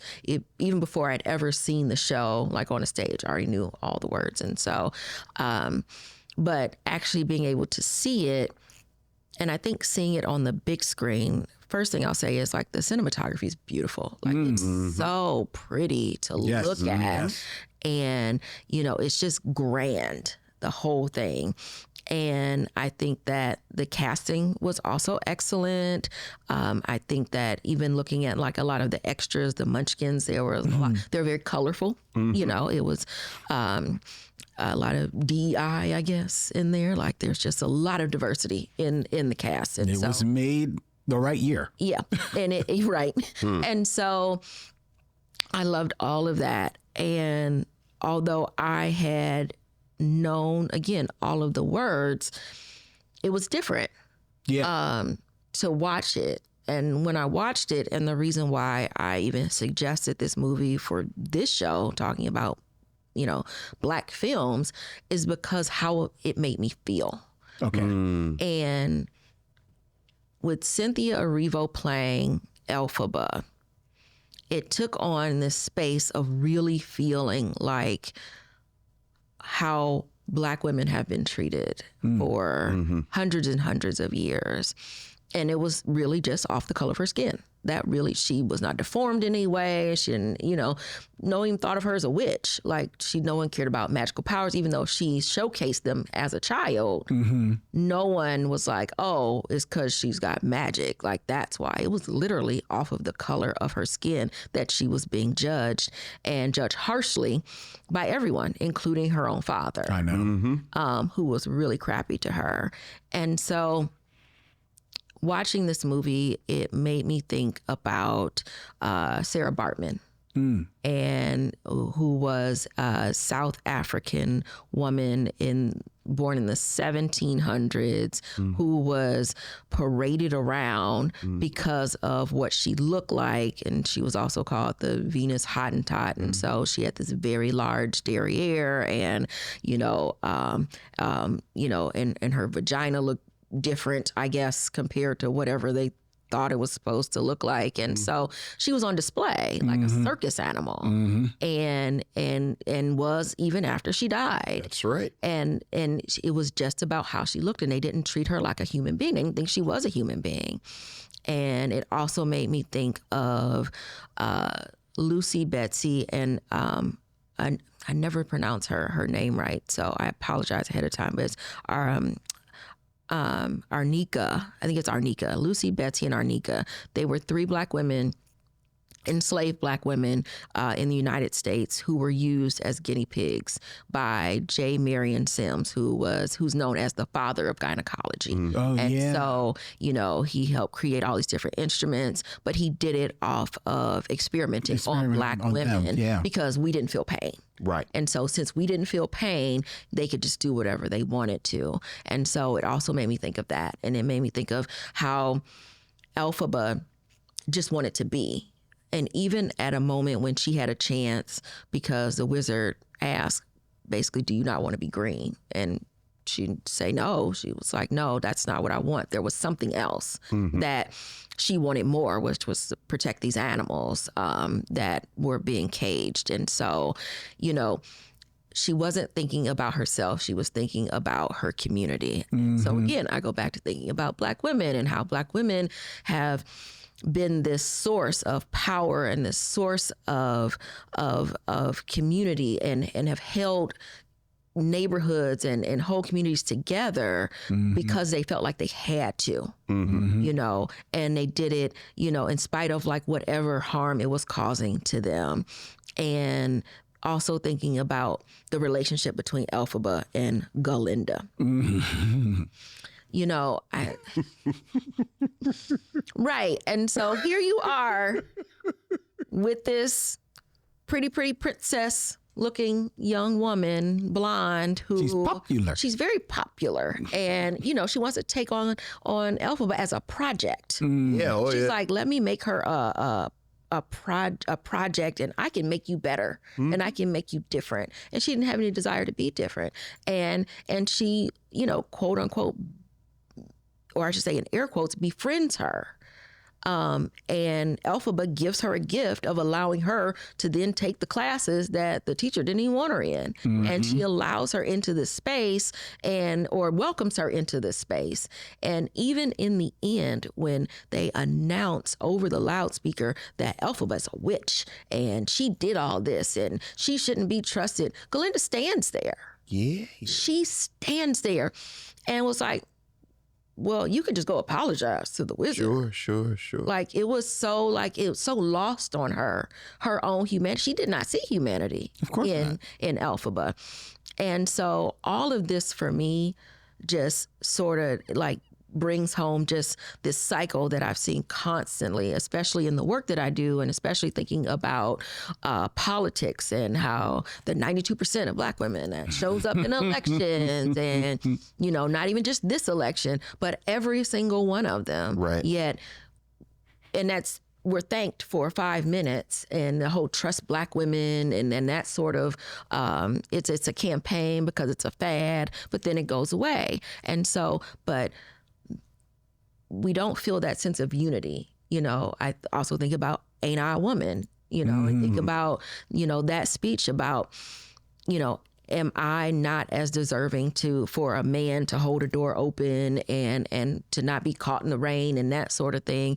And that came around the time of, you know, women's suffrage, of white women trying to advocate for the right to vote for themselves. And when it came down to it and they had to choose, well, if we give you the right to vote, we have to, like, you can't have Black women a part of this. And so they just like, okay, no, not y'all. Like, we get thrown off to the curb because, you know, we need this one thing. And to me, that was Galinda. Galinda was 100%. Galinda was like, so yeah, I'm going to stay, because she saw what happened. She was there for the whole thing with her own eyes and saw everything that happened. And she still chose the side of what was good for her. And not good for the whole. And so for me, it just, it really resonated in this way so deeply that I was just like, I wonder if other people see this. Like, do you see what I see? And can we use this as a vehicle to talk about it? And I don't know if change will be made so much, but is it clear enough on this giant screen where millions of people had to see it with those type of numbers, right? And probably saw it more than once. Did they see like how self-centered certain folks can be, and you're not including the whole of everybody when we're talking about fighting for what's right and what our rights are? Because if it's good for Black women, it's good for everybody else. Well, I think that you're right. Millions of people saw this film, and I think there's going to be an audience that are going to see the connections that you made, but there is also going to be an audience, and we can argue the percentages, that just see this, reimagining of the Wizard of Oz, and, you know, like, they made the good witch, now she's actually kind of like the ambiguously bad witch, or what have you, right? Or they're going to look at it and they're not going to see the color, right? And whether or not that's because of the privilege of not really having to associate it with it in that way, or because they can tell themselves, yeah, but Cynthia Erivo's green in the movie, right? And there's no other real prominent Black person of color in this film, or, you know, I should say Black presenting in this color in this film. So I think that's the point, though, right? Because there's plenty of Black people in the movie, right? But they're there, but they're not. But these are the others. But here we are with this person who actually looks different. And she's actually different than the other, because even her sister, I know. Her sister's light skinned, very light, very light, and I like noticeably, yeah. And I actually was a little. What bothered me a little bit, and I had to remember, like, it's a little bit in the stage play, that there wasn't more of a relationship between the two of them. in the film, especially when people are coming down on Elphaba and they cut to the sister and the sister's not reaching out to her sister. She wanted space from her too, because she was tired of being around the different person. Right. Yeah, but she wanted space, but she was also, I guess, at the same time, she is seeing how she is being a little othered by the Munchkin guy that is coming on to her because of his fakeness of why he's involved with her, only because he wants to catch the eye of Galinda, because he is being as phony as white presenting people tend to be in this film. This was I saw it on stage and fell in love with the whole story of it. And I love, like you just said, like you spoke earlier about liking historical fiction. I like historical fiction, but I also like reimagining something, even if it is fiction, and looking at it from a different lens in the way that this reimagined The Wizard of Oz. So I appreciated that. But I too could not help but see the othering of Elphaba and being taken in by it, the fakeness of Galinda, who, as fake as she is, I'm gonna go out and Vincent, you came in earlier to saying it. She gets on your nerve because that's how good a job Ariana Grande is doing in that role. Mm-hmm. She's nominated for an Academy Award, and I think it's well deserved. But so is Cynthia Erivo in this film, and the emotions that both of them are putting through in this film is palpable and bleeds off the screen. And actually, that is what kept me invested in the movie. The yin and yang of this black woman and this white woman. Yes, that story was like, it was excruciating to witness, but I too, like you, wonder, are people seeing the threads that are being laid down here, especially because, at the end of the film, the black woman, the wicked witch, the othered, is now in all her supreme power at the end. And, as much as she is still in her wicked witchness, she's the one that's flying off with the cape. She is the hero at the end, right? She gets the superhero moment at the end. So I'm wondering if people are actually seeing those threads that are, or the breadcrumbs that are being put in this film. But it was a lot deeper than I expected. Right. A lot deeper. And I don't know if I even picked up on them seeing the stage play as much as I did here.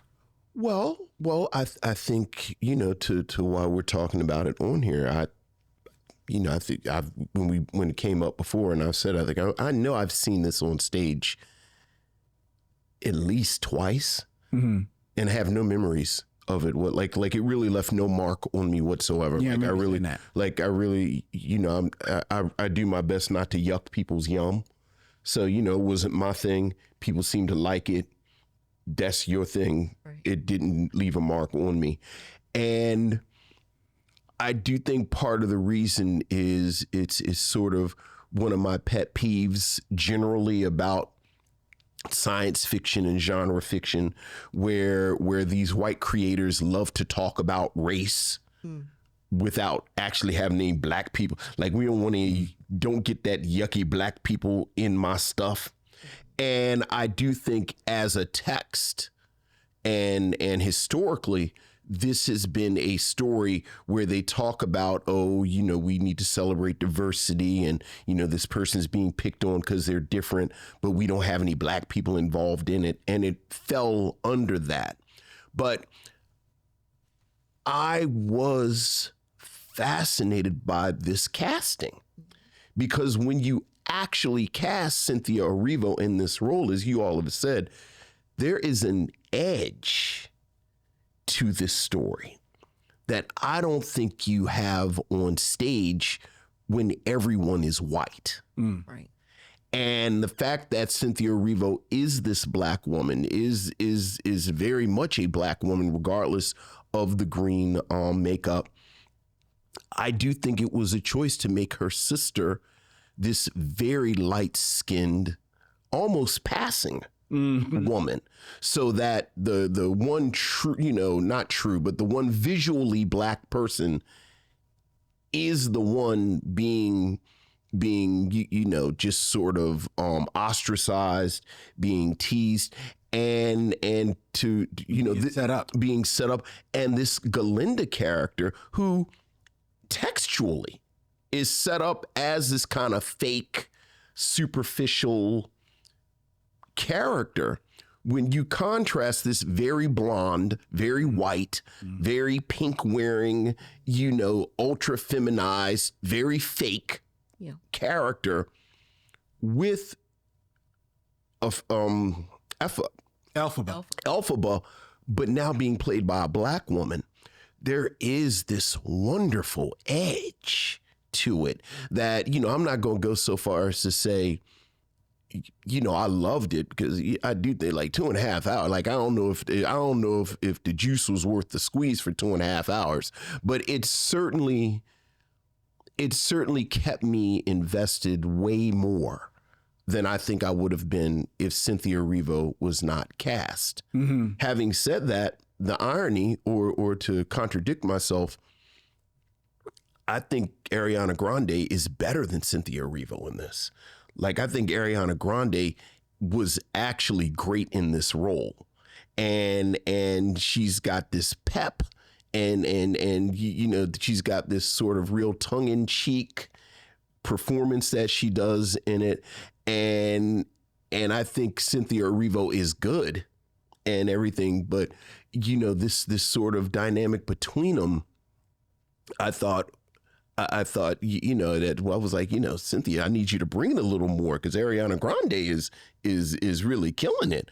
But besides that, much like you, and I figured this when you heard, like I knew, like, this was printing money, and they knew it when they made it, and you can see it on the screen. The set design, the costumes, the cinematography, the direct, this is something that I thought justified attaching itself to an old classic film like The Wizard of Oz, because it was a big production, and it was, just everything was big about it.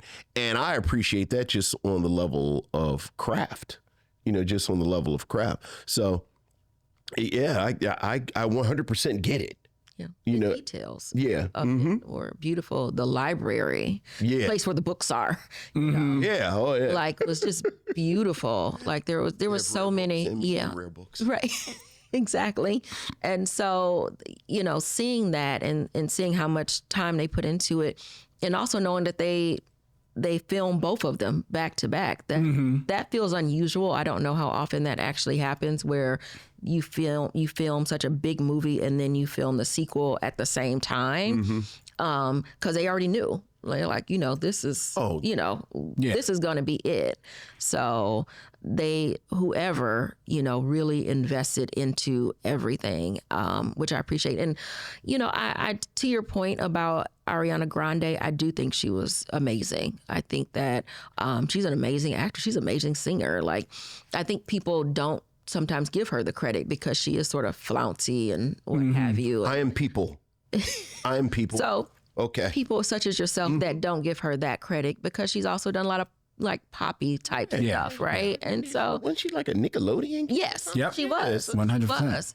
And so, this gave her a chance to do more. Whereas Cynthia Erivo, She's been out there, right? And this is, and you expect it. You do, and also I didn't know how I felt about her before the actress, because there was something that happened. I think it was around the time when she filmed the Harriet Tubman movie. Yeah. Or was it called Harriet? Harriet. And she said some things about African American people that were She did. that really British. yeah, because she's British, and so that really turned me off from her as a person, because I'm just like, well, why do I want to see your movies if that's how you feel about us? But also understanding the same way I said earlier about us being siloed, non-African American people don't know what that struggle is to be Black in America. And so, but then you can come here and play a Black person, that has lived in America, but you still may not get it because life is not going to be the same for you. Your life was, or your ancestors weren't destroyed in the same way that ours were destroyed. And not just talking about slavery. We could also just be talking about, the late 1800s into the 1900s and Reconstruction and all of that. And so there's so many layers to that. But I will say that she just really didn't sit well with me. And so probably why I didn't see the Aretha movie, but I saw her in this and I was like, okay, well, she's fine, I guess, I like her well enough. But I mean, I think she did a good job. I don't know if she was less than Ariana Grande, but I will say that I appreciate her doing this movie. And I think that if it would have been, a non-Black woman, I wouldn't have felt what I felt about the movie. I wouldn't have I don't even know if I would have saw it the same way, because again, I've listened to the cast recording forever and I love Idina Menzel. I love her voice, Rent, all of the things she's been in. But Wicked never affected me in the way that it did. I'm curious. I was about to say, it's funny you admit that, because there's a wonderful, at this point, I assume Wicked people have seen Wicked, so I'm not spoiling this. Right. And as you said, the original Broadway duo who played these roles are Idina Menzel and Kristen Chenoweth, who I adore as an actress. Yes. And they have cameos in, and I said if I was Ariana Grande's manager, I would have said no to this, because it really was, they're only on screen for like 2 minutes together in their cameo, but as soon as you see them, it's like the Cat Williams joke, like a Chrysler 300 looks like a Phantom until a Phantom pulls up. Yeah. And that moment with the two of them, it was like, oh yeah, this is it right here. Grown-ups have entered the chat. The grown-ups have come into the movie. It's like, well, can we just stay with them? Because they're fantastic in that one, like a minute or two. Yeah. So and to your point, Idina Menzel can kind of stay there because Cynthia Erivo's given a different type of vibe to it. Right. It's a whole different. It's a whole different lane. Different lane. Whereas Ariana Grande looking like Kristen Chenoweth's elbow next to her. Right. Like she's doing Kristen Chenoweth cosplay. Right. It's like dress up like Kristen Chenoweth for Halloween. It's not doing her any favor. Right. Yeah. Like, we're about to show you popular. It's right here. Right.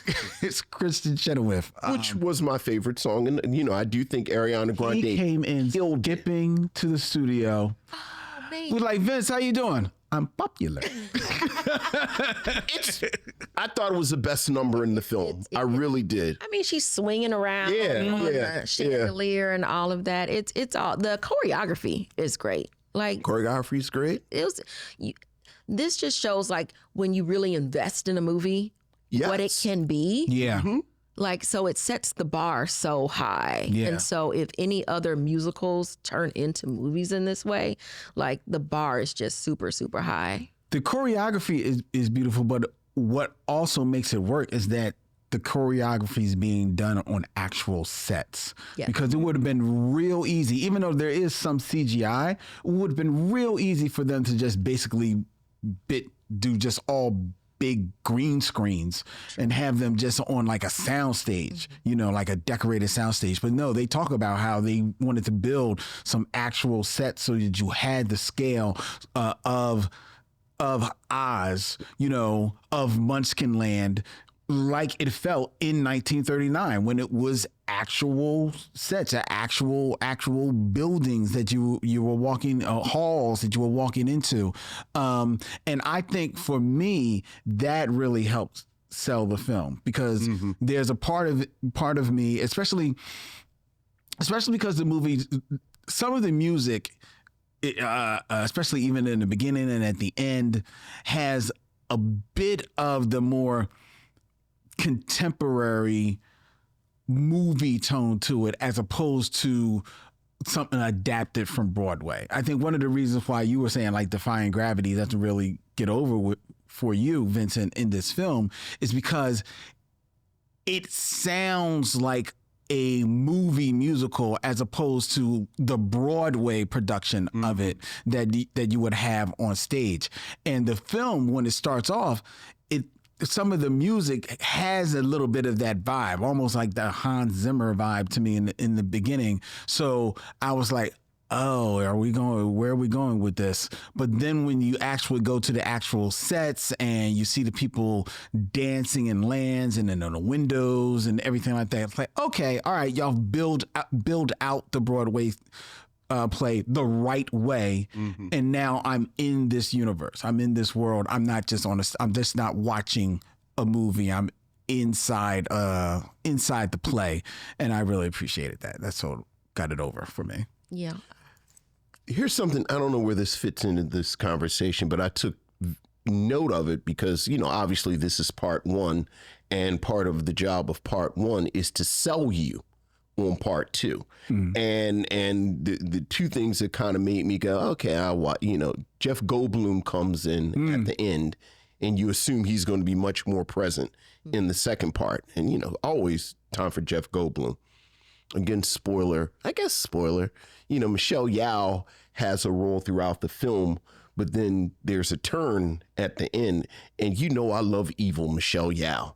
There's a moment where she's walking up the hallway with flying monkeys behind her. I said, okay, now this I can deal with. But reading about the second part of the story, because again, I've seen it, but I'd just forgotten the details. There is a moment towards the end where the monkeys become the flying monkeys. And it's actually body horror with the wings. And I thought that moment was so well done. Yes. And so striking. And I know there's going to be some body horror in the second part. And I appreciated in this huge, big budget thing where you have to assume accountants and lawyers and studio people said, we got to sell pajamas, we got to sell lunch boxes, we got to do all this stuff. They had this moment of pure horror, again, pure body horror, because that's what the story demands. And I appreciated that because I do think oftentimes with these big hoo-ha films, they play it safe. And that was a surprising moment to me. Even the moment where the monkeys are breaking the glass, I was like, wow, this is surprisingly intense right now. Well, there's the difference between this being a Universal Pictures production and a Disney production. Okay. Disney, I think you're right. They massage out that body horror or is in shadow or something like that. Universal, which famously is known for the Universal monsters, they kind of know how to fold that in to a story. They got a history with it.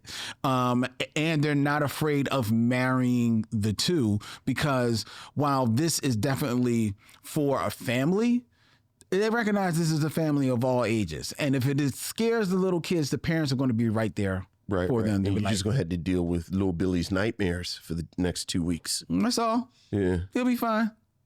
Sleep with your brother.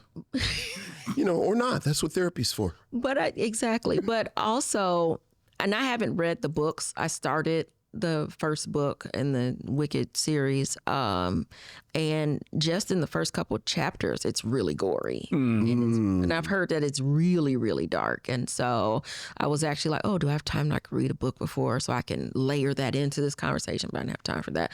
But what I did get to, Elphaba as a baby, she bit off somebody's finger. It was really gory. And I was like, oh, maybe this is not for me either. Because again, the gore is not for me. me. But I do appreciate how, the monkeys came in and how she showed how she did what she did. And because they asked her to, and she wanted to please the wizard. And the wizard, which I don't know if this is a spoiler, but that's her father. The wizard is her father. And okay, so that was a spoiler. That was and a pretty so- big spoiler, actually. Oh, sorry. My bad. I mean, to me, it's obvious, right? he's Darth Vader. It's obvious, right? He mentions it. I always wanted to be a parent, and Right. like a daughter or whatever. Right? It's not. And if you Well, go it's back- Jeff Goldblum. Right, true. But if you go back to the beginning, that's his voice. Right, When right. he Yeah. was, dancing, drinking her green elixir, sipping I on like the Mom. scissor. Right. I like Mom. Oh, Mom was, yeah. My mom was ready for. She was ready for old boy to leave. So, All right, Mom, I see you. and I guess that's what happens when you have an affair with a green baby. I guess.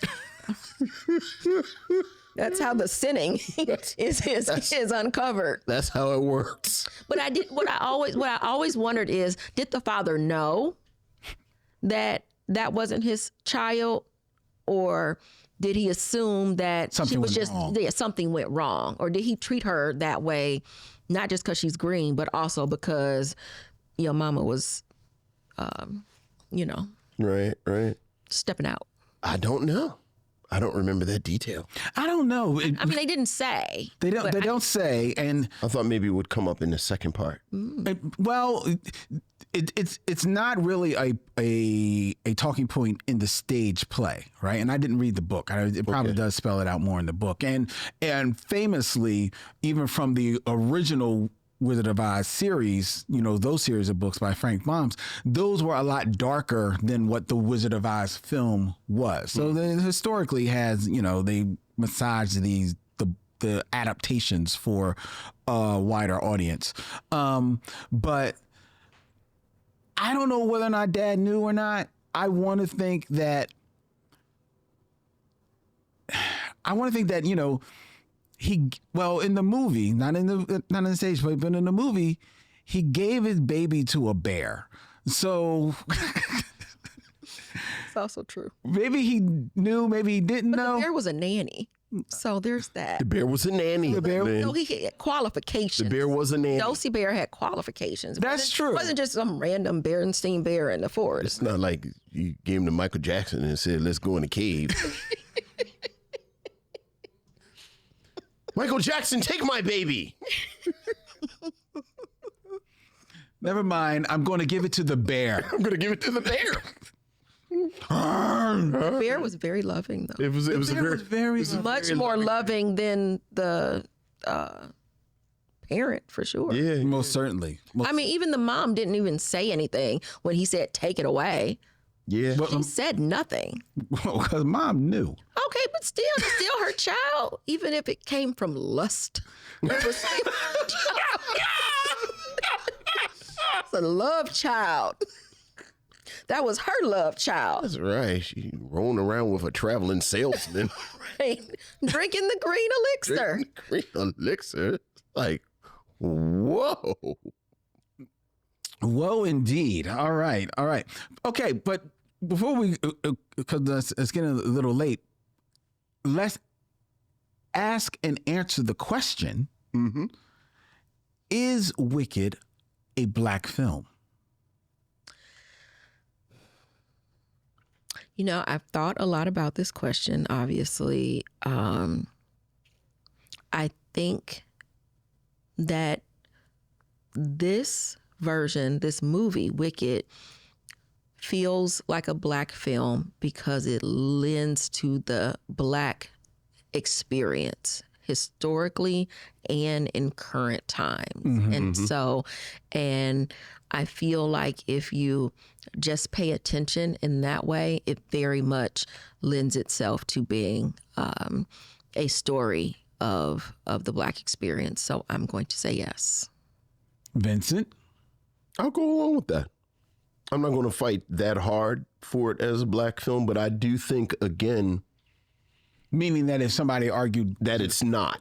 And certainly just looking at the text, because I do think any argument about this film's blackness revolves around this very specific casting. But that casting, you know, pardon the pun, changes the complexion of the whole thing. It really does. I wonder how much is that is part of the director, John Chu. Well, you know, again, I did not pay attention to this film and its development at all until Cynthia Erivo was cast. Like, she was cast, and then it was like, okay, I got it. You know, it's like Micheaux mission stuff. Oh God, black people are involved. I guess I got to pay attention to it. But I do wonder about the conversations that led up to she's in the running for it, and then she gets cast. But, you know, honestly, you know what would have been fascinating? This has been my argument about, like, The Wiz forever, where, like, I think it would have been more interesting if Lena Horne had played the Wicked Witch and Mabel King had played Glinda. Like, imagine if Cynthia Erivo would have played Glinda. And then, you know, have a white girl under the green makeup. What's that dynamic do? Like could a black woman have, like could they have gotten, you know, I'm just thinking about black women with blonde hair. Like, could they have gotten Beyonce to play Glinda? But let's assume it's a parallel universe where she can act. Let's assume.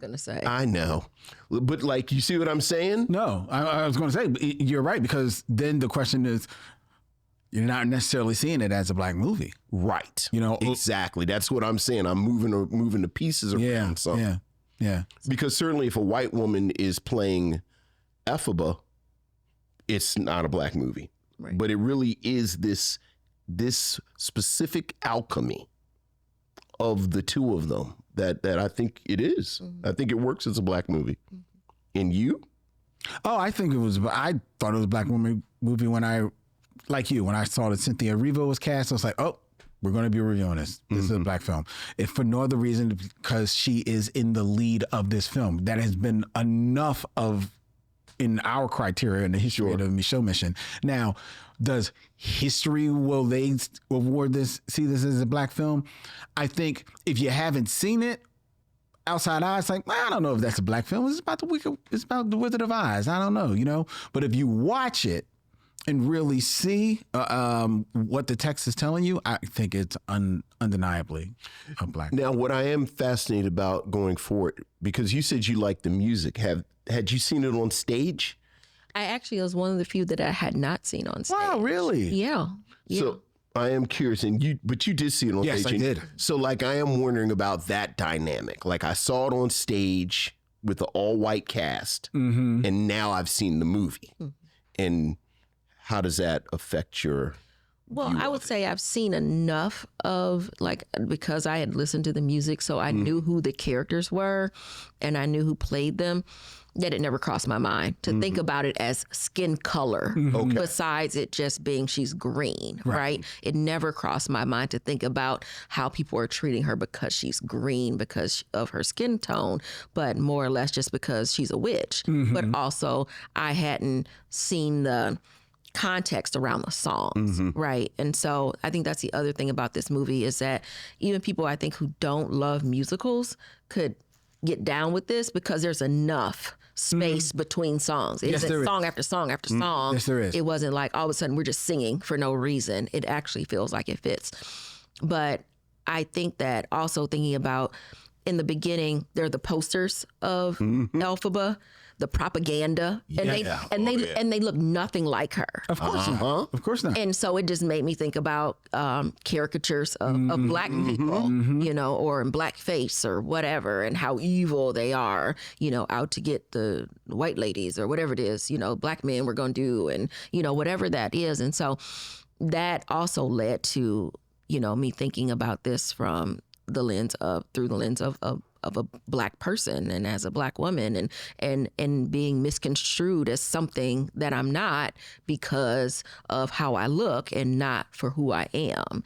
And so, yeah, I don't know if that I'd see it the same way if if it would have just been all white characters. I probably wouldn't. I probably would have still enjoyed it, but I would have enjoyed it because I like musicals, not because it wouldn't have hit me in a deeper level in that way. And I think also, again, it came out right around time of the election. And so, there's that added a layer of tiredness to little blonde-haired white woman betraying you. It was like, here we are, 53%. Saying they're going to do one thing and then do something else because we vote in our own interest and we protect white supremacy, not, the feminist majority. All right. Well, we've come to the point where... But Popular is a very catchy song. It is a good song. I love it. I love Defying Gravity, too, though. Mm-hmm.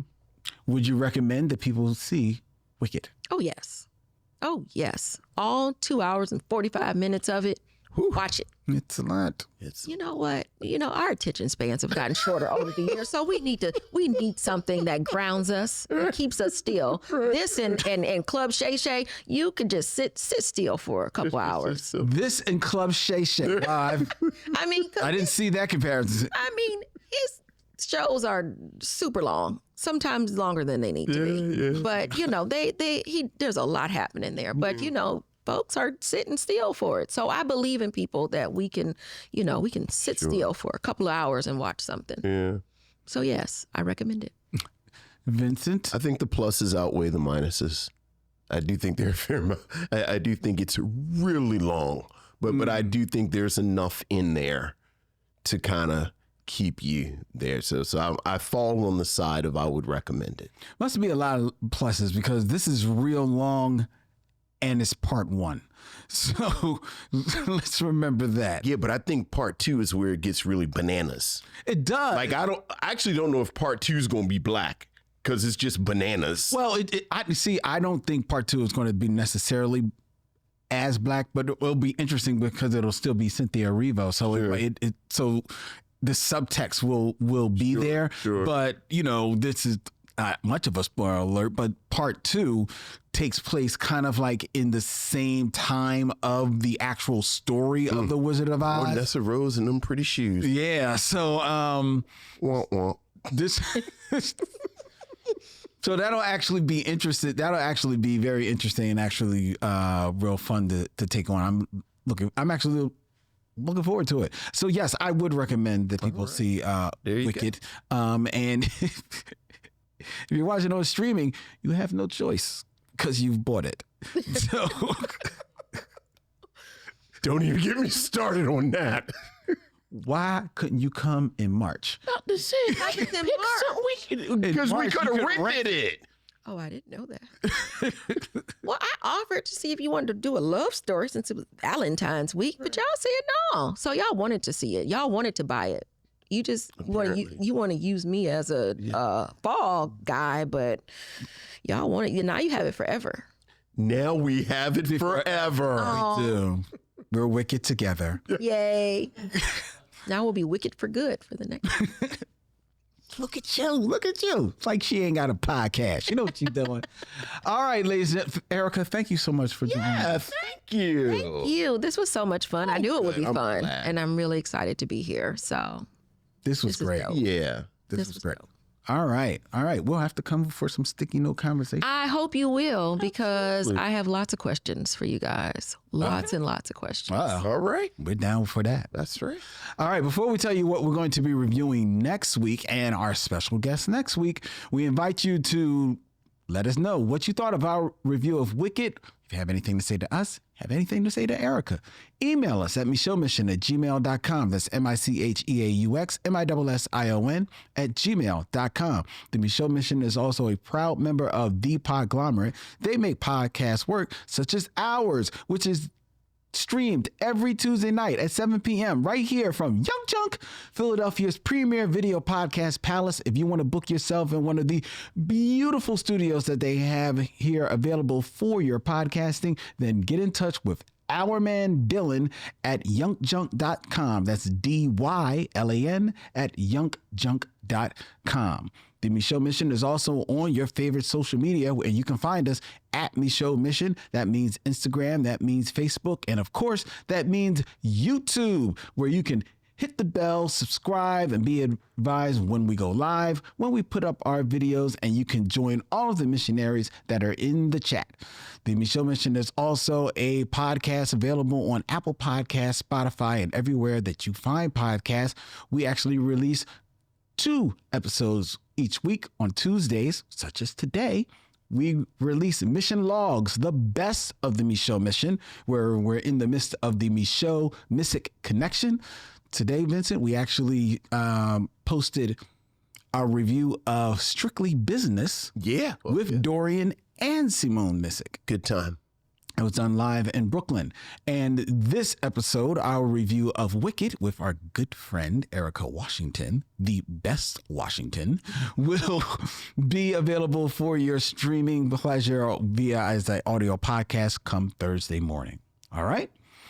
Okay, next week on the Micheaux Mission, we have a very special guest. We have writer and culture critic Angelica Jade Bastien, and she is bringing us not 1, not 2, but 3 phenomenal Black short films, starting with 1979's Killing Time, right here next week on the Micheaux Mission. Can't wait for that review. Promises to be a lot of fun. Until then, he's Vincent, that's Erica, I'm Len, and in parting we say, we'll see you when it's time to meet again. Young John!